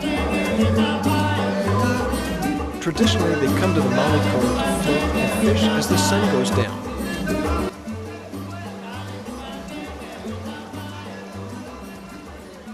All right, well, I think My next that's stop pretty was an good here. enchanting, strange place called Callejón de Hamel. I met a local musician, Abdel, and his wife, who brought. Yeah. Thanks, Chuck. Sure. That's amazing. But it also shows exactly what one of the things I was talking about today with Don. You know, that I always tell people, don't wait for the movie. Yeah. A lot of people are looking to get their stuff, placed in film and TV, and they always try to pitch it. When in fact, you don't have to necessarily pitch it. You can create your own kind of a thing. Would you give us that Cuban link so we can? It's not out there. In other words, what you could do, the only place you can see this is I did a presentation about 3 weeks ago at the Adventures Club of Los Angeles, and they put my name, and you'll see that it's in there. But I don't have this up on YouTube yet because I want to sell it because I've got Chuck, do you know the name Ned Sublette? Wrote a book about Cuba and his music. No. Ned Sublette. No. I'll send it to you. It also gets into so many things about how politics affected everything with the music coming out of Cuba. It's about 1,000 pages. I mean, it's a history book. It's and the guys in L.A. that wrote it. I'll connect you. You should be connected. It's important. I've only been there one time, so I'm not a Cuban expert, but I did record 3 or 4 CDs there. So that was very nice. Yeah, great job. But that exactly is what we're talking about here, where you've created something very unique and very much what you are all about, and you didn't have to wait for someone else to do it to stick your music in there. You actually made the whole thing yourself. And it's easier today. I mean, with all these programs and AI and all that stuff to throw things together. Easy. But then you have to market it, right? No, not necessarily. I mean, if you get stuff on YouTube, people seem to find if they're looking for something, and there's something that's kind of unique. Yeah, maybe. I think that's it. I think that if you find a niche and you're kind of very narrow and very specific, it may work. But otherwise, I'm not a good marketer at all. I can create the music from every single day. The marketing thing is about the worst thing that I like. I don't like to really struggle. It's a big struggle. Yeah, time suck too. I mean, it's always cool, like Jimmy's idea of create it yourself, put your music behind it. There was a guy that I was, collaborating with, and he did this podcast thing out of Florida, out of the Keys, and it was well produced, and he put his music on it, and he put it on Spotify, but I don't think it flew. It's like, well, you can do that. It's just like, what's the you never know. crack that nut? I have stuff that's been out there for a long, long time, and I got 10 hits. Yeah. I know it's frustrating. I mean, there's such a sea of noise, but how do you break through that? Because that's kind of cool, but then how do you find the people who would be interested in looking? Well, I mean, so I've gotten some licensing. A buddy of mine from high school, Ron Underwood, is a film director. He turned out to be a film director. He did City Slickers and Mighty Joe Young and a bunch of stuff like that. So we're good buddies, and he's, whenever there's something that he can use my music in, he'll give me a buzz. So I mean, that sort of thing. And then from him, I met the guy who was the film supervisor. We became friends. I invited him to the Adventures Club. He asked me questions about where to travel, and from him, he introduced me to Simon Franklin, who does the music for Avatar. So I mean, it's one thing after another. You just never know where things are going to go, and if you have something that's different and unique, you just never know. You seem to certainly have that, and I was thinking that the content and all of the photography, videography that you have with all these interesting places that you've been to, and your focus on the native music of that area, that you could probably get some Upworker to pull it all together into a series or something that might have some that's what I was special trying to do interest. with that TV thing that I showed you, just a one part of one episode.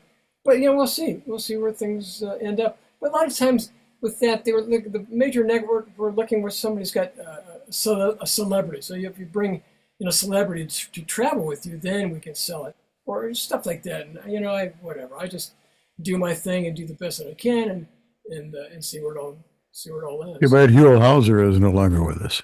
Yeah. See, look what Huel did.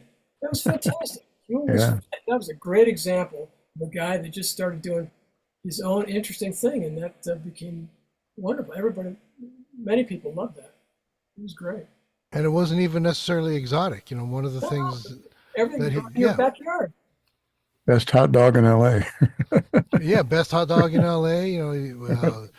Traveling through Chinatown in L.A. And going through all that stuff is amazing, and that's exactly what it's all about for all of us. We all have lives that we lead, and we all do different things, and it's amazing how just the things that we do every day and take for granted, other people will see that and go, "That's me," and I appreciate that because it's me, and I want to find out more about that person because they're like me, and it kind of builds like that. That's what's really fascinating, and that's one of the ways that you can find your own market. For myself, I figured if I start putting stuff on YouTube, I'll get something happening. That's not quite right. What I've found is that the majority of the people that like the music that I do are on YouTube or on Facebook, because on Facebook you get a lot of people that are about my age, and I've got a lot of friends out there now. So when I put out something with one of my former bandmates that I'd gotten together with after 40 years, and we haven't sung together for 40 years, we did two songs at Kulak's, posted it on Facebook, and it's got more hits than anything I've ever posted. And the reason why is because it's got my friends on it, it's got her friends on it, and it's that demographic. It's people that I know, people that she knows, and because of that, now they're seeing each other. And what's even more amazing is that bounces off into the other things that I do. So I've got almost 1,000 hits on that one, but by default, people know who I am now that only knew her. And so now as I post my songs every Thursday pretty much, I'm getting 200-300 hits, whereas before I was only getting like 10, 20 hits. And again, it's because when you find where your niche market is, when you find your audience, it doesn't necessarily have to be about the music or anything else. It's about you as a person, and that's a big thing. There's a YouTuber, she goes by Emmy Maid, and it's really silly. Emmy Maid just does simple recipes and stuff, or simple food reviews. Like she's on the East Coast, and Trader Joe's just opened in Connecticut. I mean, Trader Joe's has always been an LA thing. Started here in Pasadena, and they're expanding now, and they have their first store on the East Coast. And she went there and she tried some of their stuff, and she liked it, and she posted about that. And all of a sudden, she's got, again, millions of hits on her stuff. So, just being who you are and what you do is a much more powerful and much bigger thing than you can imagine, and definitely a lot bigger way of doing things for yourself than just throwing it out there and hoping that something will stick against the wall, because really it doesn't have to. When you've got yourself, you've got a very powerful thing going on. I keep hearing, like with Catherine, I've worked with Catherine a little bit, and everybody that loves the Carpenters, this is, wow, Karen Carpenter reborn here, they go, yeah, and they love what she does because of that. And she can parlay that into something else if she wants, but it doesn't matter, because people love her voice and people love the songs that she's writing, and that's a niche market. Because it's like people that are doing the Beatles, but they're not covering the Beatles. They sound like the Beatles, and people go, wow, that sounds like the Beatles or something like that. They want to follow that because that's where they're comfortable. So for, like for you, Gia, you've got some great stuff going on, not just with the music, but also now you're starting to get more into that female empowerment thing, and into positive energy and all that.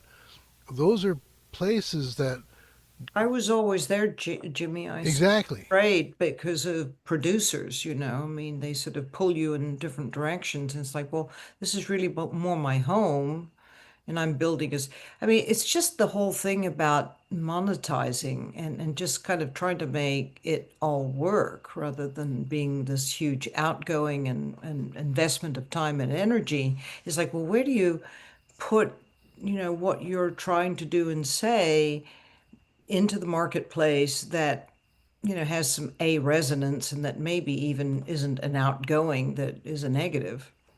Yeah. Well, Chuck, how are you finding your people? Well, I don't know exactly, but I early on there's a thing called Orchard, so they carry all my stuff and they're always making deals going all over the place. And it's funny, some of the stuff that I would never think is really popular is popular. I mean, stuff like the Tibetan bowl thing is pretty popular. The wind chimes, some stuff is not even musical, but then I just don't always know. Yeah, but it's but I about get being these out. It's about being out there where you can be found, and that's the big thing. But being You're niche too. I mean, if you're in a very sort of narrow, sort of very niche market, it's a little bit easy. Well, once you find your people, no. That's the thing. We are all niche. We're all individual people.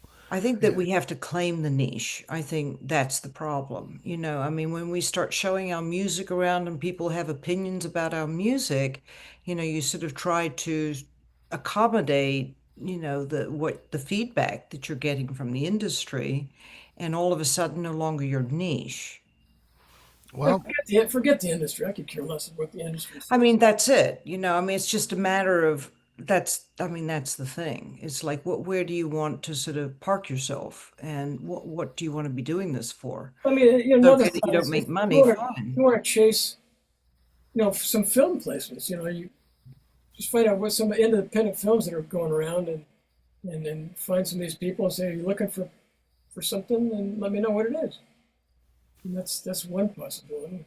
yeah, one of the things that I've been seeing a lot of is that when people put their music videos out there, even if it's a silly music video, the fact is that it is a video. There is some kind of video content with that, even if it's the stuff that we do at Kulaks, for example. And when it's out there in that format, it's entertaining. People see that and they want to see more of it. They want to see you. They don't necessarily want to hear the music as much. They want to know more about you as a person. That's your niche market. That's exactly what you're about. And by looking for more of that, that's where things start happening.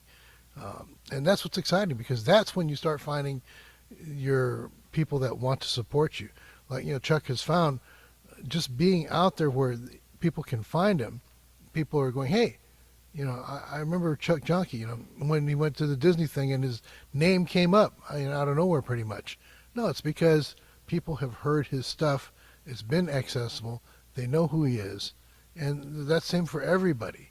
When you're out there so that people know who you are, or at least have heard your name, it's going to come up. And you don't even have to chase the dollar, because the dollar will chase you. Well, the other thing is if you get an invitation, Steve and I are getting some really interesting invitations. We were invited to a particular thing at the Dolby Theater down in Hollywood. There was a guy that had spent 3 years and a huge amount of money recording a surround sound record of his music. And we went down there. It was just full of a lot of, producers and people working in film and this and that. It was a lot of fun. Met the guy, had a really nice connection with him. And then, of course, my shtick is I travel around the world recording tribal music, and I make hundreds of instruments out of everyday stuff. Really. And some of the guys there had heard that name, my name. So, is he here? Yeah, I'm him. Really? So, I mean, the vibe gets out there. So you have to make up whatever that thing that makes you a little bit different. You make crazy instruments out of balloons. You make instruments out of springs or whatever. Or you make songs out of, something that makes you different and unique. You have to kind of make up whatever that is. And then I've got like a little something that you can introduce yourself to almost anybody and tell who you are in about 60 seconds or less. Right. That they will not forget. Yeah, And then the give them a elevator card or pitch. something. Yeah. So, yeah, I've been pretty fortunate with that. But if you can create something that's, they will not forget. And then you get these invitations. I was invited to a thing last summer that was very interesting. It was put on by Sony with Atmos, Sony Atmos. So they had all these artists up in the hills of Topanga. There was a camp up there. They rented this camp for about a week, and they invited from around the world all these different artists to come in, and they had these little studio things set up around this camp, and people would work on the things, and then they'd get together at the end and talk about it. And they had great food. I mean, it was all paid for. It was just excellent. And I was the only guy that had, everybody was doing stuff on their laptops. I was the only guy that brought a bunch of crazy instruments, and it stood out. So once again, something different that makes you stand out from everybody else, whatever that happens to be.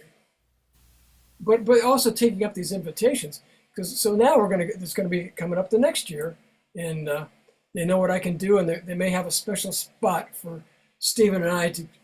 So Stephen Taylor, this guy, we do this thing we call a sci-fi sound bath. I have 5 tables full of my crazy instruments in a movie theater, and then we put these little sci-fi visuals and we play it live. So we've sold out a movie theater, Vidius movie theater twice, and we're looking to do more. So it was over 200 seats. So that was a lot of fun.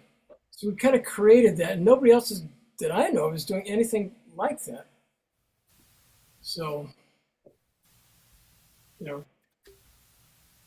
Back to your point about video, Jimmy, are you saying that, I mean, I do video for every song I release. Mm-hmm. And, you know, sometimes I do featured me, sometimes I do stock content, stock video.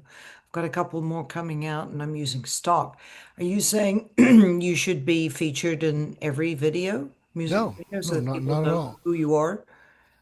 It doesn't necessarily have to feature you, but it does have to feature what you do as a person and what is interesting to you, what makes sense to you, what will resonate with someone that's watching that video, because So that's really more your social media content, your exactly Facebook and everything that supports your YouTube music video. right, because it really becomes a very social thing.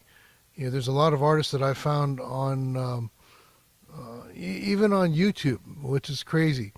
These artists that have got millions of subscribers, not just views, but subscribers, millions. I've never heard of them, and I go, how is this possible?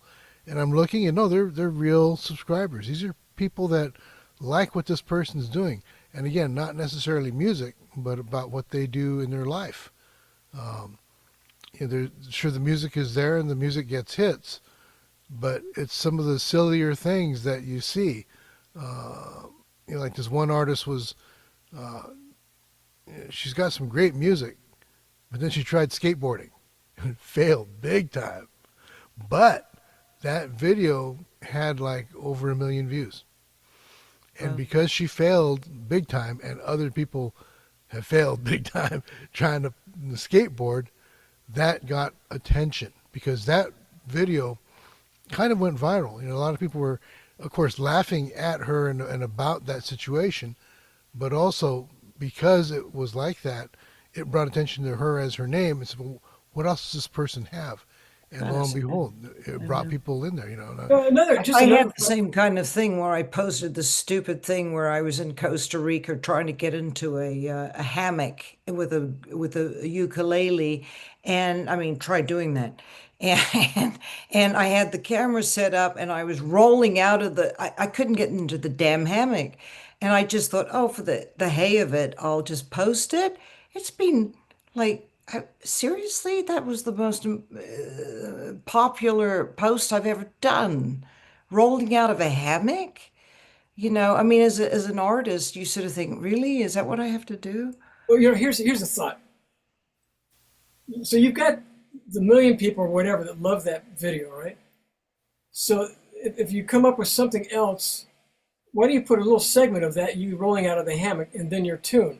So every time, you know, so they tie in that you're the person that rolled out of the hammock, but you also can play that stupid ukulele or whatever.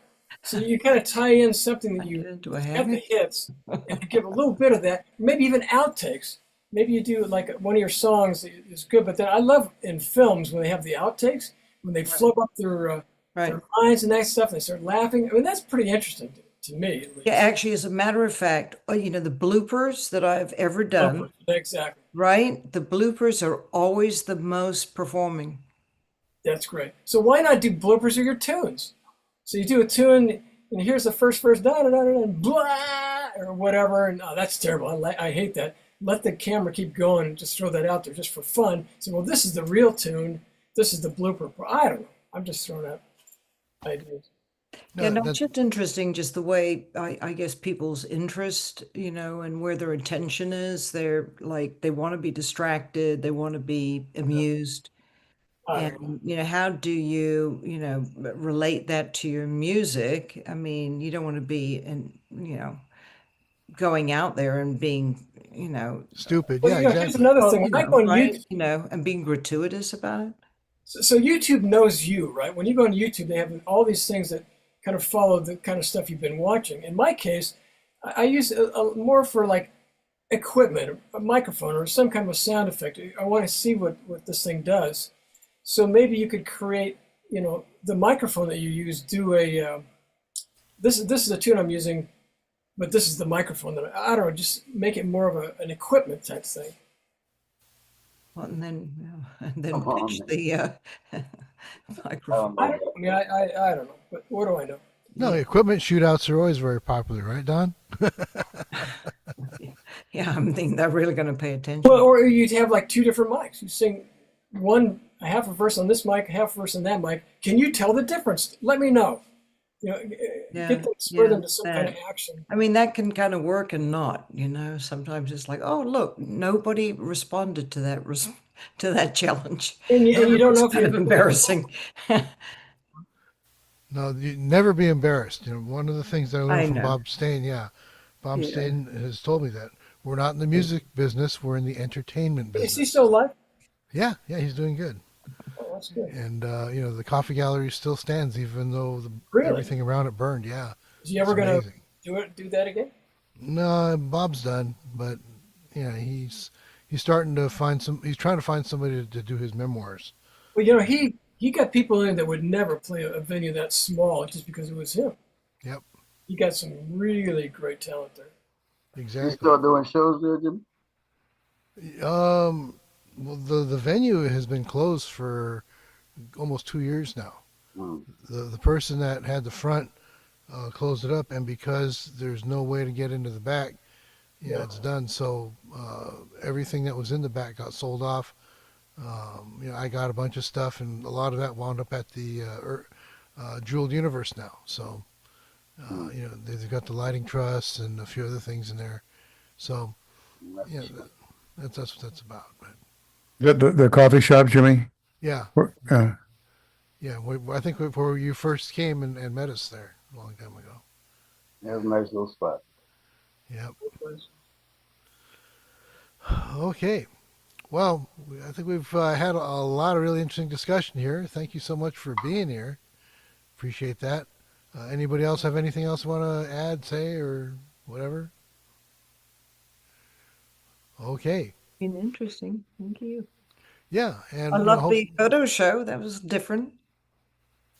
Yeah, and again, it shows what Chuck is all about and what he's done. Yeah. I'm chair traveling. I don't have any songs to play, but you want to see a video of me trying to take my first lesson on a bass? Yeah. So anyway, our next guest is going to be Derek. Is it Derek Nakamoto? I think it's Derek Nakamoto. Yeah, and he's a really good producer and everything else. You can check him out. He'll be having his bio and stuff up pretty soon. Taxi's coming up. For those of you that aren't members and are interested, let me know, and we'll see what we can do. Sometimes we get some courtesy admission tickets to that. What else is going on here? We have our showcase coming up in a couple weeks. At the Urban Homestead. You guys are all welcome to participate as always. I know it's a long drive for you, Gia, but it's always fun, right? It is a long drive. I wish I could. Yeah. But it's always good. And you've done it a couple times, so that's no, good. once. I did it once. Yeah. It was a long drive. Yeah. Back. Stay over. Yeah. Is that? Okay. All right, Chuck. And how do we find you again? Delightful. Chuck, how do we find you? It's at Sonic Safari Music. Sonic Safari Music. That's Just type my name on YouTube. You can find it. or just Chuck Jonkey as it shows there, and you'll be able to see a lot more of what he does and how that works. And if you have I any don't questions, think all of your links are working, Chuck. Just saying, because with the link that Jimmy had sent out before this meeting, I went over to check you out, and not all of the links were working. I just Which one did you have, Jamie? I don't remember. whatever the one that Jimmy had in his email. There were some things that you were supposed to have live, but they weren't live. You might want to check it. Okay. I'm not sure what that was. Because those things sometimes, yeah, they can trip you up. I get Okay, it. yeah, I'll take a look and see what I posted up there. But yeah, anytime you have a question, you can always just hit me up directly. Okay. And I'm always around, and I'll check into those things. Steve will fix anything that's bad or whatever else. Yeah. All right, Chuck. Well, it was great having you as always. Too much. It's a pleasure. Yeah, I owe you lunch, and we'll see you guys around sometime soon. Thanks, everybody. All right, Thank take you. care. Have a good one. Good night. Bye. Good night. Thank you. Be blessed.